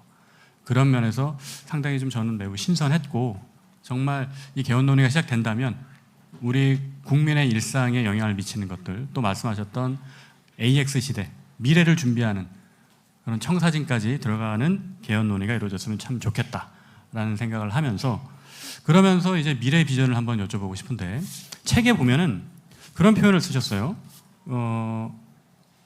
너와 나, 우리 모두가 행복한 나라를 만들고 싶다라고 했거든요. 이 말은 어떤 뜻입니까? 저는 경쟁을 장려해야 한다고 생각해요. 그게 우리 모두의 성장, 우상향 성장을 가져오거든요. 그런 면에서 성장론자입니다. 성장해야 됩니다. 그런데 지금 시대에서 그냥 성장하자, 너희들은 희생해라, 이거 안 먹힙니다. 그거 동의하시겠어요? 왜 성장해야 됩니까? 왜 성장해야 되죠? 우리 모두 잘 살기 위한 것입니다. 결국 복지도 성장을 통해서 복지를 해야 하는 것이고요. 근데 저는 이제 이런 생각을 가지고 있어요. 약자 복지 얘기를 많이 하잖아요. 저는 약자 복지라는 개념에는 그렇게 수긍하지 않습니다. 모두를 위한 복지여야 해요. 약자 복지만 강조하면 약자인 분들도 별로 기분 안 좋으시고 그리고 복지라는 것 자체가 우리 모두를 얘기하는 거잖아요. 그런 면에서 제가 너, 나, 우리 모두를 말하는 것이 모두를 위한 복지를 해야 되고 그러기 위해서 성장한다는 그런 어떤 목표의식을 공유하는 것이 그러니까 성장의 목표가 그냥 대기업이 더 잘 살아지고 그냥 어디 TV 나갈 때 우리나라에 대해서 기분이 좀 좋은 느낌을 갖고 이게 아니잖아요. 그 성장을 해서 우리 모두가 잘 살기를 바라는 거 아닙니까? 그 목표를 저는 복지로 같이 묶어야 된다고 생각해요. 성장은 복지를 위한 도구이기도 합니다. 그리고 복지는 성장의 목표이기도 하고요. 그런 차원에 복지만 생각해서 그냥 다 나눠 갖자. 주로 민주당이 그렇게 얘기하죠. 그러면 나라가 어떻게 되겠어요? 그런데 성장의 이유는 지속 가능한 복지를 위한 겁니다. 그런 목표의식을 공유하는 것이 저희가 지금 AX 시대에서 우리가 한데 뭉쳐서 앞으로 나아갈 수 있는 좋은 동기가 될 수 있을 거라고 생각해요. 그런 차원에서 말씀드린 겁니다. 제가 이해한 바로는 이제 성장과 복지가 선순환하는 구조를 만들겠다. 그리고 지금까지 우리가 성장 이야기를 계속 했는데 사실 성장의 목표가 무엇이냐라고 했을 때 마땅한 대답을 내놓기가 어려웠거든요. 그 목표는 복지를 위한 성장이고 또 성장을 견인하는 복지여야 한다. 우리 모두가 행복한 잘 사는 나라가 돼야 한다라는 뜻으로 이해를 했는데 근데 최근에 제가 좀 이상한 현상을 하나 목격했습니다. 2월 한 중순쯤이었던가요? 갑자기 이재명 대표가 뭐 중도 보수 뭐 이런 얘기를 했어요. 중도 보수 얘기하면서 성장해야 된다 이런 얘기 하다가 이 대표님이 나타나고 나서 그 얘기 안 해요, 지금은. 이거 왜 그런 거라고 보십니까? 중도 보수든 뭐든 하라고 말씀드리고 싶어요. 네. 잘 되면 좋죠. 그런데 그렇게 얘기하고 빠지지 말고 논의의 틀로 올라오십시오. 제가 얼마 전에 상속세를 말씀드렸죠. 우리 보수는 항상 세금 문제가 나오면 부자 감세의 틀에 묶입니다. 저는 상속세를 낮추자는 것이 부자 감세 얘기하는 것이 아니에요. 왜냐하면 예를 들어서 보면 상속세는 원래 진짜 부자, 찐 부자들만 내는 세금으로 만들어진 거예요. 그런데 30년 동안 그 기준을 한 번도 안 바꿨어요. 30년 동안 집값이 얼마나 올랐으며 물가가 얼마나 올랐고 성장이 얼마나 됐습니까? 그런데 그 기준 그대로 가요. 그러니까 당초에 이 세금을 만들 때의 입법자들이 생각해온 것과 다르게 원래는 상속세를 안 내야 될 만한 사람들이 세금을 걱정하는 일이 많아진 거예요. 이 부분 개선해야 되지 않겠습니까?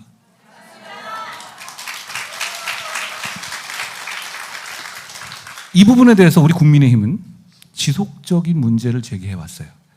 그렇지만 번번이 다수당인 더불어민주당에서 막혀왔죠. 그랬다가 지금 이재명 대표께서 상속세 얘기를 뭐 던졌어요. 18억, 마포 이런 데 생각하고 그분 계산이 빠르잖아요. 이렇게 하면 표가 어떻게 없다 이렇게 생각하시는 것 같은데 좋습니다.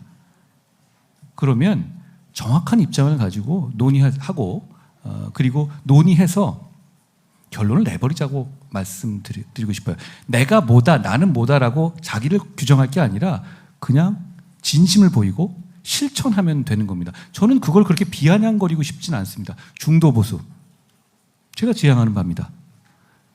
당당히 나오셔서 좋은 정책을 만들어내자는 말씀을 드립니다. 근데 이미 한번 치고 이렇게 빠지신 것 같아요.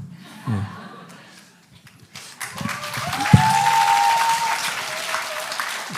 말씀하신 이제 상속세 부분 조금 첨언 드리면 제가 예전에 관련 기사를 쓰면서 찾아보니까 그렇더라고요. 그러니까 97년에 마지막으로 이 세법이 전폭 개정이 돼서 과표 구간하고 뭐 공제하는 부분이 돼 있었는데 그게 아직까지도 안 바뀐 거예요. 그러니까 98, 9년도 90년대 후반 마포의 아파트 30평대 아파트가 1억 5천 정도 했습니다. 근데 지금은 10배 이상 올랐죠. 그런데 그때 과표 구간이랑 똑같은 겁니다. 그러니까 90년대에는 부모님이 살다가 돌아가시면 그 집을 물려받으면서 뭐 상속세 낼 일이 없었는데 지금은 많이 내야 되는 거잖아요. 그러니까 그런 부분들을 정상화하겠다. 그런 취지인 거죠. 그러니까 이런 거 할 때 우리 보수의 정치는 시스템을 중시해야 되니까 저는 그걸 봤거든요. 혹시 근데 만약에 우리가 재원으로 세금으로 걷어들이는 세금 수입 중에서 국가 입장에서 이 상속세가 차지하는 비중이 엄청 크다. 그러면 사실 우리가 그렇게 팍팍 깎아버리면 포퓰리즘일 수 있어요. 그 돈 다 어떻게 하라고. 그런데 실제로 상속세가 전체 우리 조세 수입 중에서 차지하는 비중은 한 2, 3%에 지나지 않아요. 그러니까 이 부분에 대해서 이걸 정상화하는 것이 결코 국가 재정에 부담되는 것도 아니라는 말씀을 드립니다. 늘 저는 이렇게 접근해야 된다는 이유가 뭐냐면 보수 정치가 감세를 얘기할 때 선의로 감세를 얘기할 때 매번 부자 감세 프레임에 족족 당해버려요. 그렇죠? 근데 이거는 그게 아니라 잘못된 세금 정책을 정상화한다는 명분과 설명이 반드시 필요한 겁니다. 저는 이런 설명이 국민들에게 충분히 설득력이 있을 수 있다라는 생각을 해봅니다.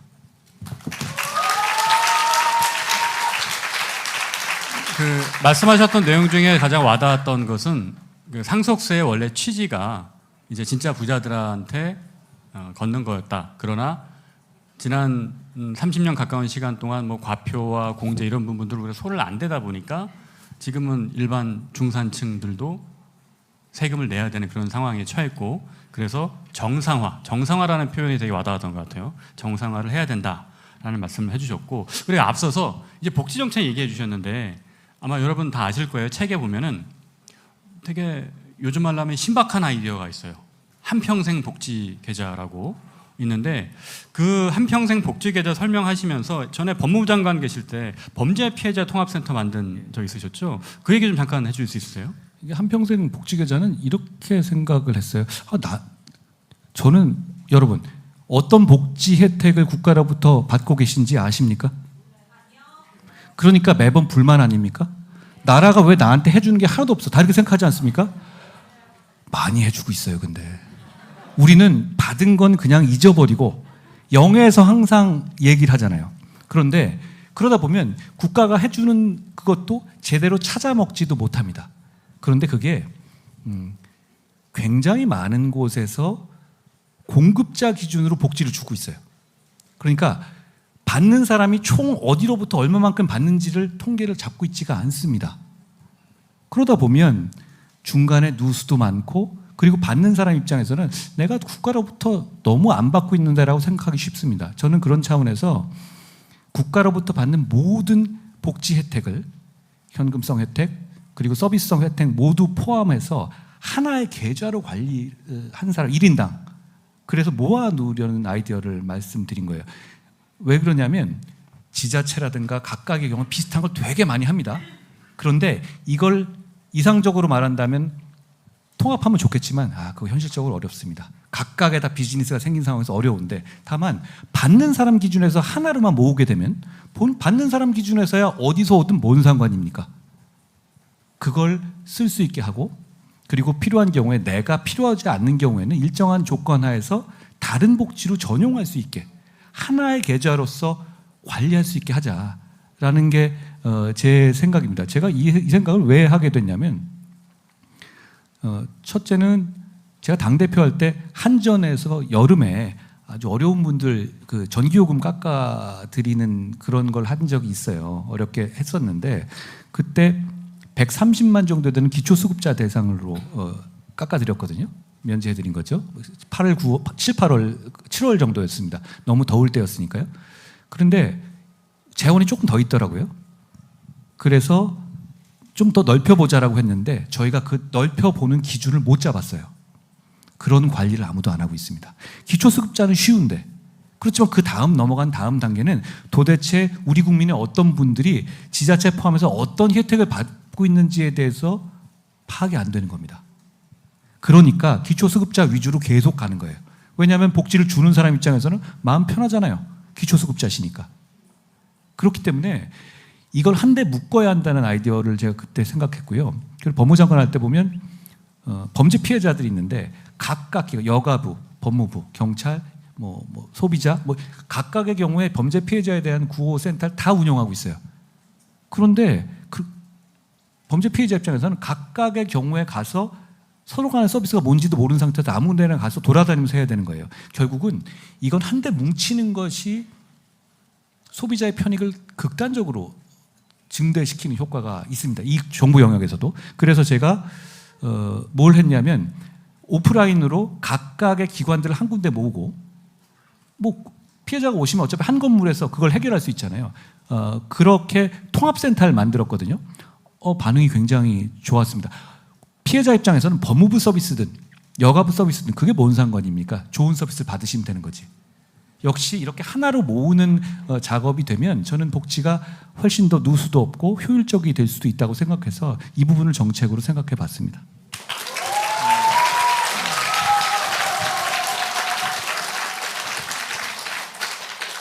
저는 한평생 복지 계좌를 듣고 어떤 생각이 들었냐면 보수의 현실적인 설득력 있는 복지 정책은 이런 거구나 느꼈어요. 왜냐하면 우리가 복지 정책이라고 하면 그냥 무조건 세금에서 퍼주는 그런 생각을 하게 되는데, 말씀하신 이 정책은 지금 있는 재원을 가지고도 제도를 효율화해서 각각의 수혜자들이 받는 혜택을 최대화하는 거잖아요. 그래서 복지 재원은 막 퍼주지 않더라도 각각이 느끼는 복지 혜택은 크게 가져가는 이런 부분이 저는 상당히 좀 경쟁력 있는 거 아닌가라는 생각을 했습니다. 자, 그리고 이제 오늘 대담에서는 이제 마지막 질문인데요. 책에서도 보면 이제 AI 이야기를 쭉 하셨는데 흥미로웠던 점은 저도 이제 책에서 저를 미래학자라고 전 소개를 했는데요. AI 얘기를 저도 많이 하고 책에서도 많이 썼는데 AX 혁명이라는 표현을 쓰셨어요. 그래서 AX 혁명은 어떤 겁니까? 많이들 쓰는 말 아실 것 같은데 AI 트랜스포메이션을 말하는데요.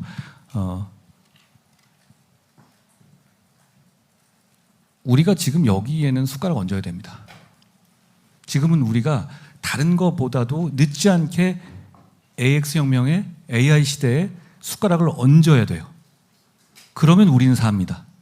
복잡할 거 없습니다. 그것이 정치가 그 문제를 전폭적으로 지원해야 합니다. 산업혁명 시기랑 비슷합니다.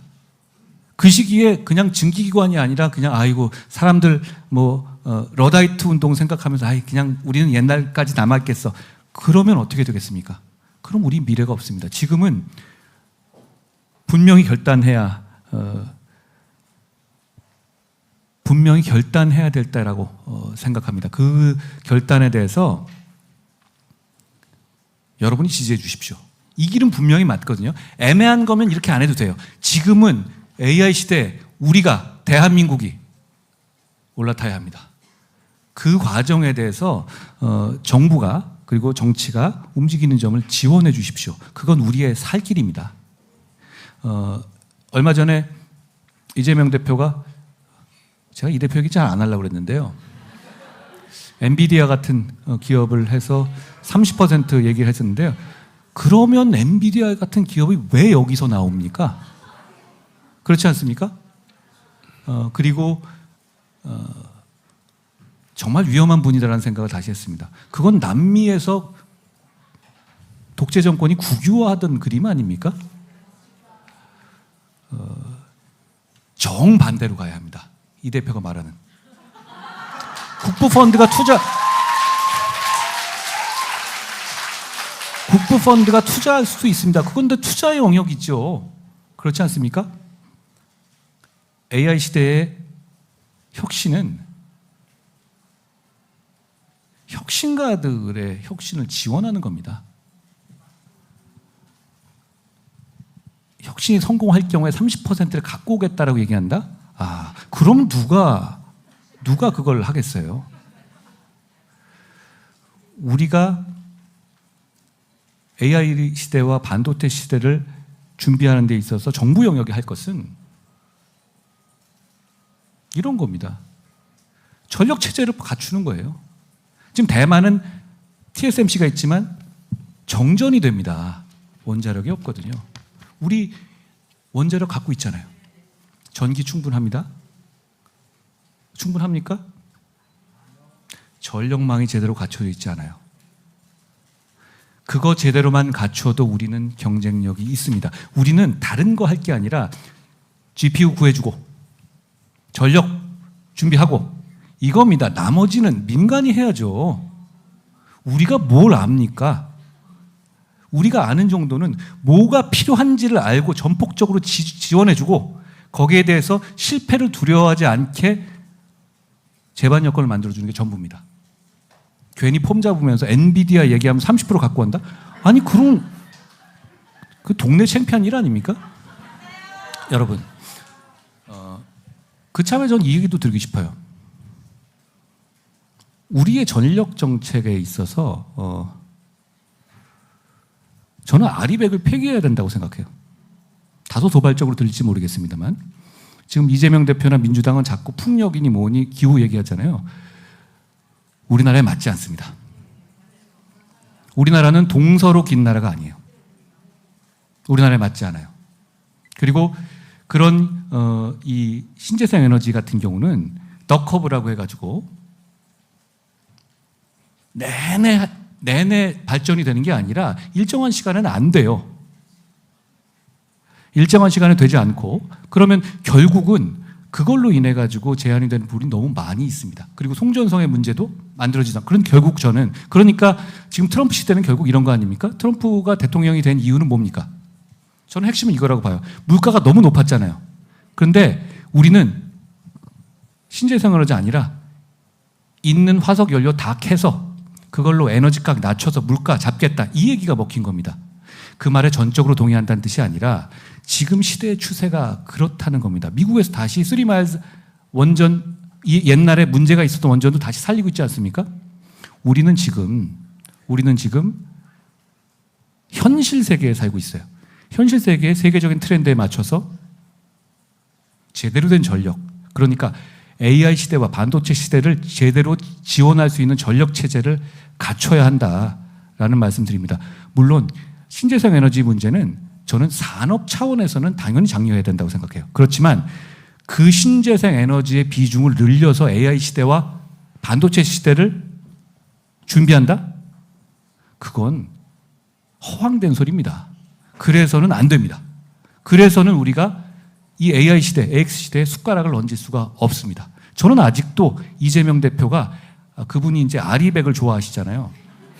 아직도 아리백 얘기하고 싶은 건지 묻고 싶어요. 그거 지금 미국에서도 지금 안 합니다. 왜냐하면 왜 안 하겠습니까? AX 시대, 반도체 시대에 그런 논리로는 뒤처질 수밖에 없기 때문이죠. 이 말씀 드립니다.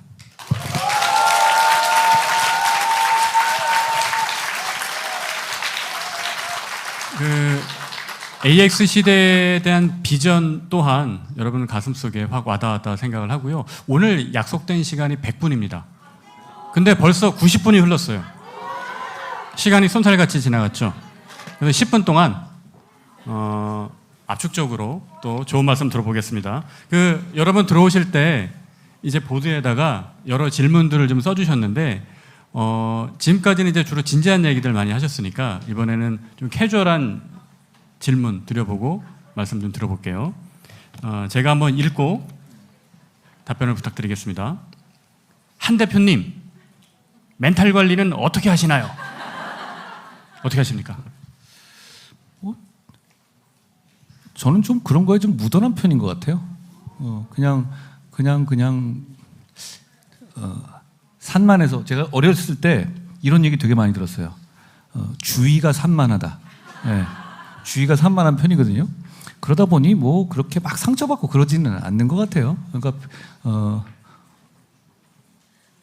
좀 오글거리는 말이지만 여러분이 상처받으신 게 문제죠. 좀 솔직히 진짜 12월 한 달 동안에는 12월 한 달 동안은 정말 그 생각을 많이 했습니다. 아, 이게 좀 우리가 정치가 이렇게까지밖에 못하나 이런 생각을 실제로 많이 했는데 근데 또 저는 그냥 미안한 마음이지 뭐 그걸 제가 상처받을 만한 문제는 아닌 것 같아요. 저는 괜찮았습니다. 네, 멘탈 관리 비법 잘 들어봤습니다. 자, 그리고 두 번째 질문입니다. 평소 만화책도 즐겨 보신다고 들었습니다. 만화책 추천해 주십시오. 유명한 만화들은 다들 저도 한 번씩도 섭렵하고 그러는데요. 원피스 좋아했고요. 원피스의 조로를 좋아했습니다. 그래서 예. 근데 그런 시리즈 말고 제가 갑자기 근데 이거 진짜 저한테 미리 안 알려주시는군요. 지금 그럼요. 이렇게 갑자기 제가 그냥 알아서 떼한 거거든요. 사전에 짜고 하고 그런 거 없습니다. 네. 제가 만화를 보면서 이 만화는 멋진데 이런 만화를 기억나는 갑자기 지금 생각납니다. 제가 제일 좋아하는 만화는 아닌데요. 약해지지만 않는다면 괜찮은 인생이야라는 만화가 생각납니다. 세스라는 사람이 쓴 만화책 아마 절판됐는지 나와 있을지 모르겠어요. 그런데 그걸 보면서 약해진다는 의미가 이 사람은 이렇게 생각하는구나라는 생각을 했어요. 그렇게 무거운 만화책은 아닙니다. 겨울이 가기 전에 한번 보셔도 좋을 것 같은데요. 저는 재밌게 봤습니다. 자, 그래서 만화 취향도 한번 들어봤고요. 이제는 여기 현장에 계신 플로어의 목소리 좀 들어보고 싶은데 아까 초반에는 이제 어르신 두 분 말씀 들었고 여기 보니까 아마 최연소 어린이인 것 같은데 저 앞에 제가 잠깐 마이크를 한번 들고 가보겠습니다. 네, 네 마이크 네, 잠깐. 예. 자, 이거 어머님께 제가 좀 허락을 좀 구했고요. 자, 우리 친구 이름이 뭔가요? 이주아요. 안녕하세요. 이주아. 자, 우리 한동훈 대표 알아요 누군지? 맞아요, 나 한동훈이에요. 알고 있어요? 오늘 어떻게 오게 됐어요? 엄마가 가자고 그랬죠. 네, 그랬을 것 같아요. 네. 안녕하세요. 그리고 보니까 이 어린이가 요 책을 딱 꼭 안고 있었거든요. 그래서 오늘 와서 들어보니까 기분이 어때요? 기분이 좋답니다. 네. 자, 그 어머니 말씀 잠깐만. 고생한다. 네. 예. 오늘 어떻게 따님이랑 같이 오시게 됐습니까? 안녕하세요. 아, 옆에 또 큰 따님이 계셨군요. 저희 네. 가족이 다 신청을 했는데 운이 좋게 저랑 딸이 같이 됐어요. 그런데 이제 막내를 봐줄 사람이 없으니까 아이고, 같이 네. 올 수밖에 없었어요. 고생했어. 와줘서 고맙습니다. 네. 고맙습니다. 고맙습니다. 자, 그 따님 두 분과 함께 오신 어머니께도 저 박수 한번 부탁 다시 드리겠습니다. 그리고 마지막으로 한 분 얘기를 좀 더 들어보고 싶은데 오시기 전에 이렇게 장문의 편지를 써오신 분이 계세요. 예. 그래서 요거는 이제 대표님께서 나중에 읽어 보실 텐데 그 청년이라고 말씀을 해주셨거든요. 자, 이 편지 쓰신 분 누굽니까? 편지 쓰신 분. 네. 자, 우리 여기 계신 이분께 잠깐 마이크 좀 드려보겠습니다. 자, 이름이 어떻게 되십니까? 저 김세훈입니다. 김세훈님. 안녕하세요. 네, 대표님께 한 말씀 해주십시오. 저는 한동훈 대표님 같은 분이 꼭 대통령이 돼야 된다고 생각합니다. 쉽지 않은 길이겠지만 대표님이 함께 가면 길이 된다고 하셨잖아요. 저도 힘은 없지만 뒤에서 열심히 응원하겠습니다. 네. 제가 편지를 다 읽어봤습니다. 힘내라는 응원해주고 싶으셨던 거잖아요, 그죠? 네. 네.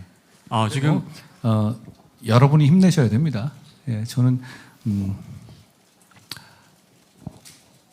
꼭 뭐가 되려고 정치하는 건 아닙니다. 우리 다 여기 김태호 선배님도 계시고 우리 다 같은 마음이라고 생각해요. 좋은 나라 만들려고 그런 마음으로 정치하는 거고요. 김세준 선생님 아까 세훈입니다. 김세훈 선생님 죄송합니다. 김세훈 선생님 말씀 주신 것처럼 저희가 잘하겠습니다. 그리고 너무 정치인 걱정하지 마세요. 누가 저한테 이런 얘기 하더라고요. 모 선생이 무슨 또 용병을 쓸 거냐. 용병을 쓸 거냐. 여러분, 저는 여러분의 용병이 맞습니다. 국민의 용병이어야 하고요. 우리 모두 정치인은 국민의 용병입니다. 용병답게 끝까지 제대로 부리십시오. 저희 걱정하지 마십시오. 저희가 여러분 걱정하겠습니다. 고맙습니다.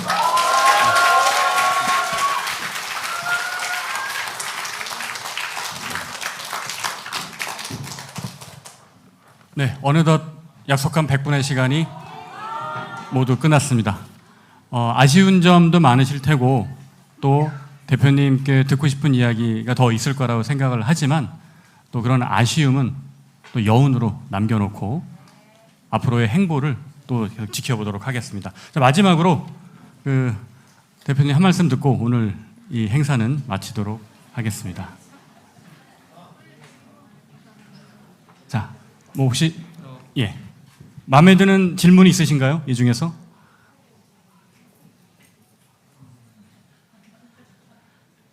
뭐 보면은 사실 여러 가지 질문도 해주셨어요. 뭐 MBTI가 뭐냐라는 질문도 해주셨고, 다 어렵네요. 제가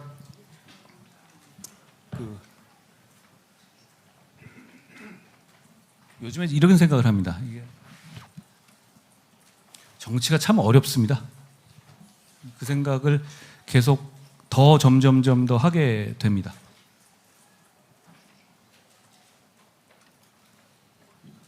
초심으로 가겠습니다. 여러분이 저를 처음에 많이 좋아해 주셨던 그런 마음 자체가 저는 아직 이렇습니다.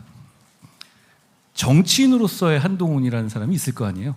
뭐 쇼도 잘해야 되고 가장해야 된다고 뭐 이런 말씀 많이 하죠. 그리고 어떤 입장을 정해야 된다는 거 하고요. 그리고 제가 인간 개인으로서의 한동훈이 있을 거고요. 저는 아직 이 두 개가 싱크로가 되어 있습니다. 그러니까 제가 말하는 것에 더 책임질 수 있다는 자신이 있고요. 그리고 여러분 앞에서 이렇게 두서없이 말하는 것에도 별로 거리낌이 없습니다. 제가 좋은 정치하고 싶습니다. 여러분이 함께해 주신다면 제가 좋은 정치를 할 수 있을 것 같습니다. 저는 대한민국이 지금 정말 좋은 정치가 자기 생각하지 않고 나라 생각하고 국민 먼저 생각하는 좋은 정치가 정말로 필요한 때라고 생각합니다. 여러분과 함께하고 싶습니다. 고맙습니다. 네. 자, 오늘 소중한 내주신 여러분께 감사드리고요. 또 좋은 말씀 해주신 한동훈 대표께도 큰 박수 부탁드리겠습니다. 그러면 저도 여기서 물러가 보겠습니다. 감사합니다.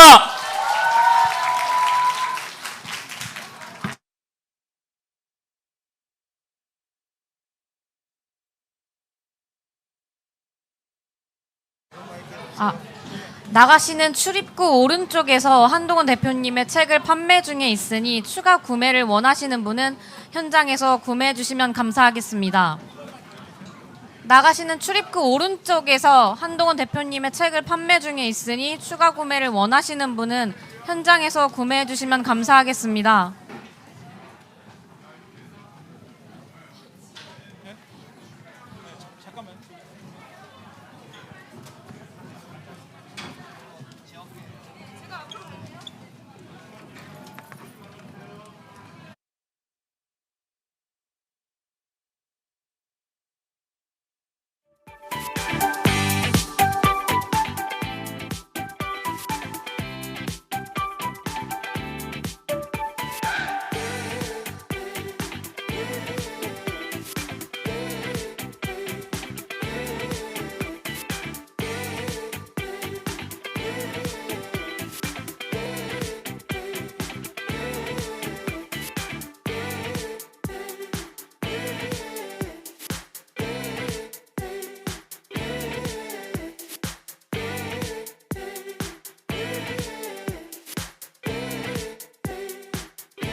국민은 계몽의 대상이 아니죠.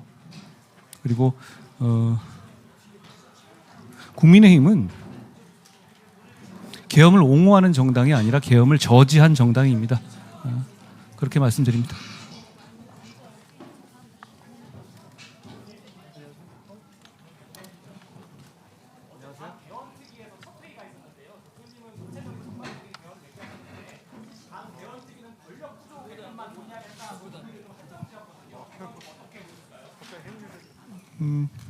팔칠 체제를 극복하는 것은 단지 권력 구조만을 문제 삼을 건 아니에요. 권력 구조도 굉장히 중요하지만 매번 권력 구조만 가지고 개헌하면 유신헌법을 또 그대로 가겠다는 건가요? 그러기는 어렵다고 보고요. 그 당의 개헌특위도 시한이 굉장히 짧았을 경우를 한정해서 말씀하시는 것 아닌가요? 제가 자세히 보지 못했지만 어떤 다른 개헌 논의를 완전히 배제한 취지는 아닐 것 같은데요. 제가 정확하게 몰라서 어떤 가정으로 말씀드립니다.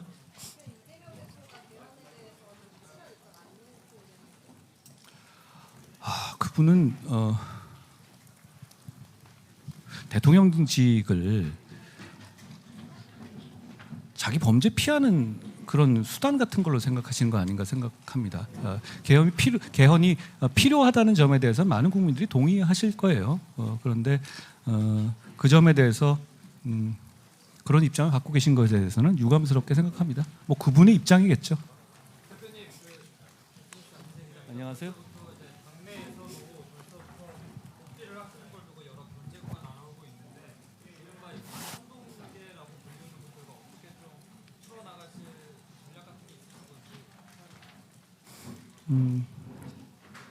정치는 공통점을 찾는 거라고 생각합니다.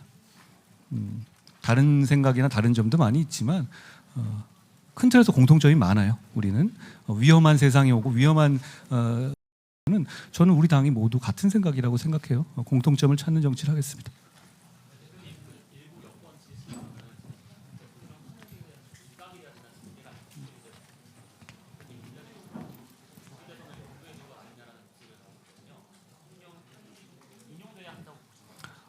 저는 뭐 헌재 결정 여부에 대해서 어떤 뭐 전제를 두고 지금 이 북콘서트를 하는 건 아닙니다. 책을 내고 설명하는 과정일 뿐이고요.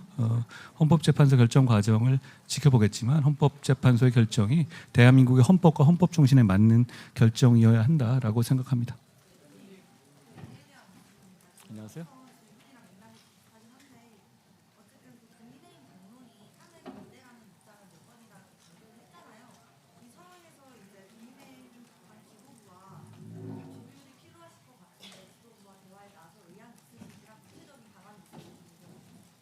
제가 조율할 만한 상황은 아니지 않을까요?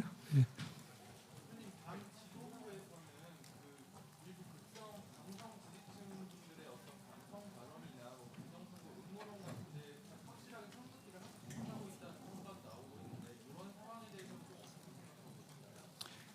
제 입장이 선명하다는 것은 뭐 충분히 말씀드린 것 같고요. 다만 저는 광장에 나가시는 분들도 선의와 애국심으로 자기 시간 써서 그렇게 나가시고 생각하신 것이잖아요. 공정선거에 대한 열망도 분명히 있는 것이고요. 그분들을 폄훼하거나 뭐 그분들의 말씀하시는 거 하나하나 반박할 생각은 없습니다. 다만 공당이 좀 더 책임 있는 행동을 해야 한다라는 점에 대해서는 예전부터 생각을 같이 하고 있습니다.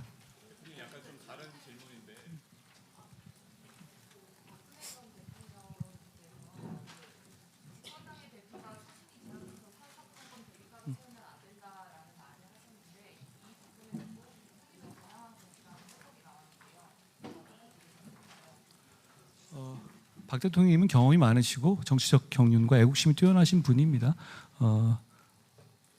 직접 제가 말씀을 전해 들은 것은 아니어서 어떤 취지로 말씀하셨는지를 잘 몰라서 그걸 하나 구체적으로 말씀드릴 수는 없습니다만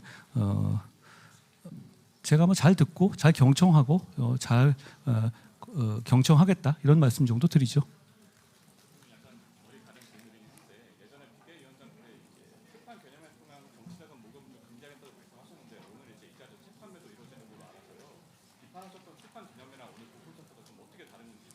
출판기념회가 뭔지 아시지 않습니까? 출판기념회는 정치인들이 책 쌓아놓고 실제로는 책 판다는 명목으로 돈을 받는 거잖아요.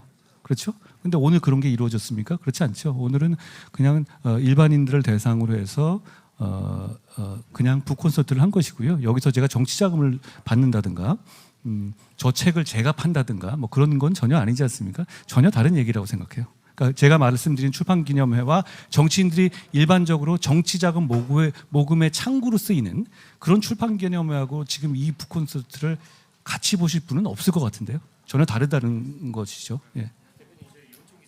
안녕하세요. 계시는구나. 예. 오랜만입니다.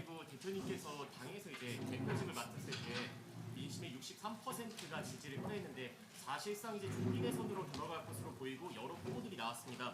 조기 경선이 이루어질 것 같은데 경선에서 어느 정도 경쟁력, 그 과거처럼 지지율을 받을 수 있을 걸로 생각하시는지 알고 싶습니다. 헌법재판소 결정을 앞두고 있는 상황에서 제가 어떤 정치 일정을 미리 이렇게 속단해서 말씀드리지는 않는 게 좋겠습니다.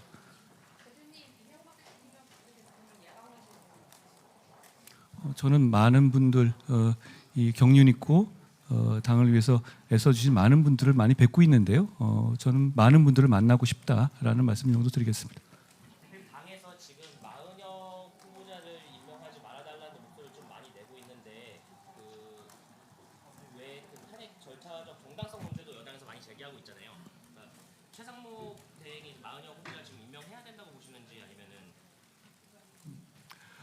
헌법재판소의 구성은 법원하고 달라서 원래 정치적인 나눠먹기가 전제된 거예요.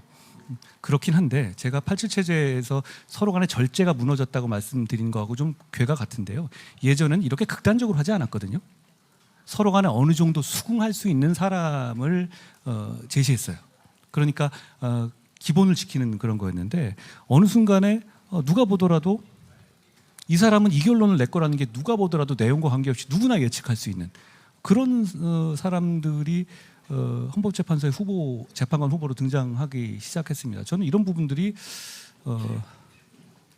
헌법재판소의 신뢰나 제도 자체의 신뢰를 좀 떨어뜨리는 것이 아닌가라는 생각을 해왔습니다. 그 정도 말씀드립니다.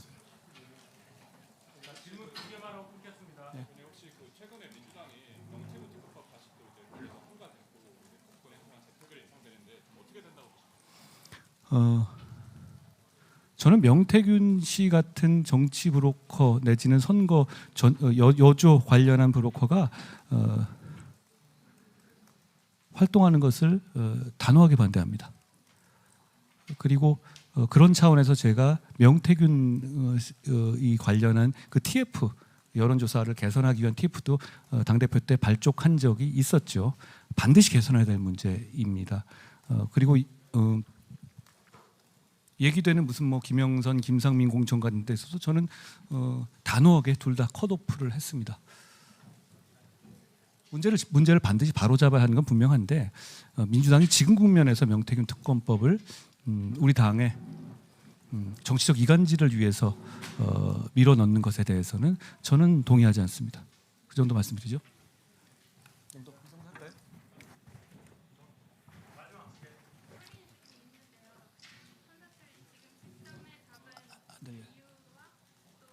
안 들려요. 안 들립니다.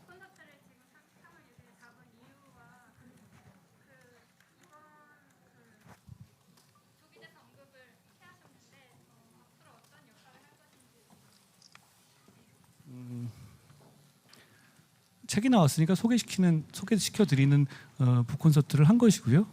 제가 그걸 넘어서서 뭐 앞으로 일정 같은 거, 그러니까 헌법재판소의 결정이 나오기 전 단계에서 제가 어떤 뭘 속단해서 말씀드리는 것이 적절하지 않은 것 같습니다. 그 정도로 하겠습니다. 고맙습니다.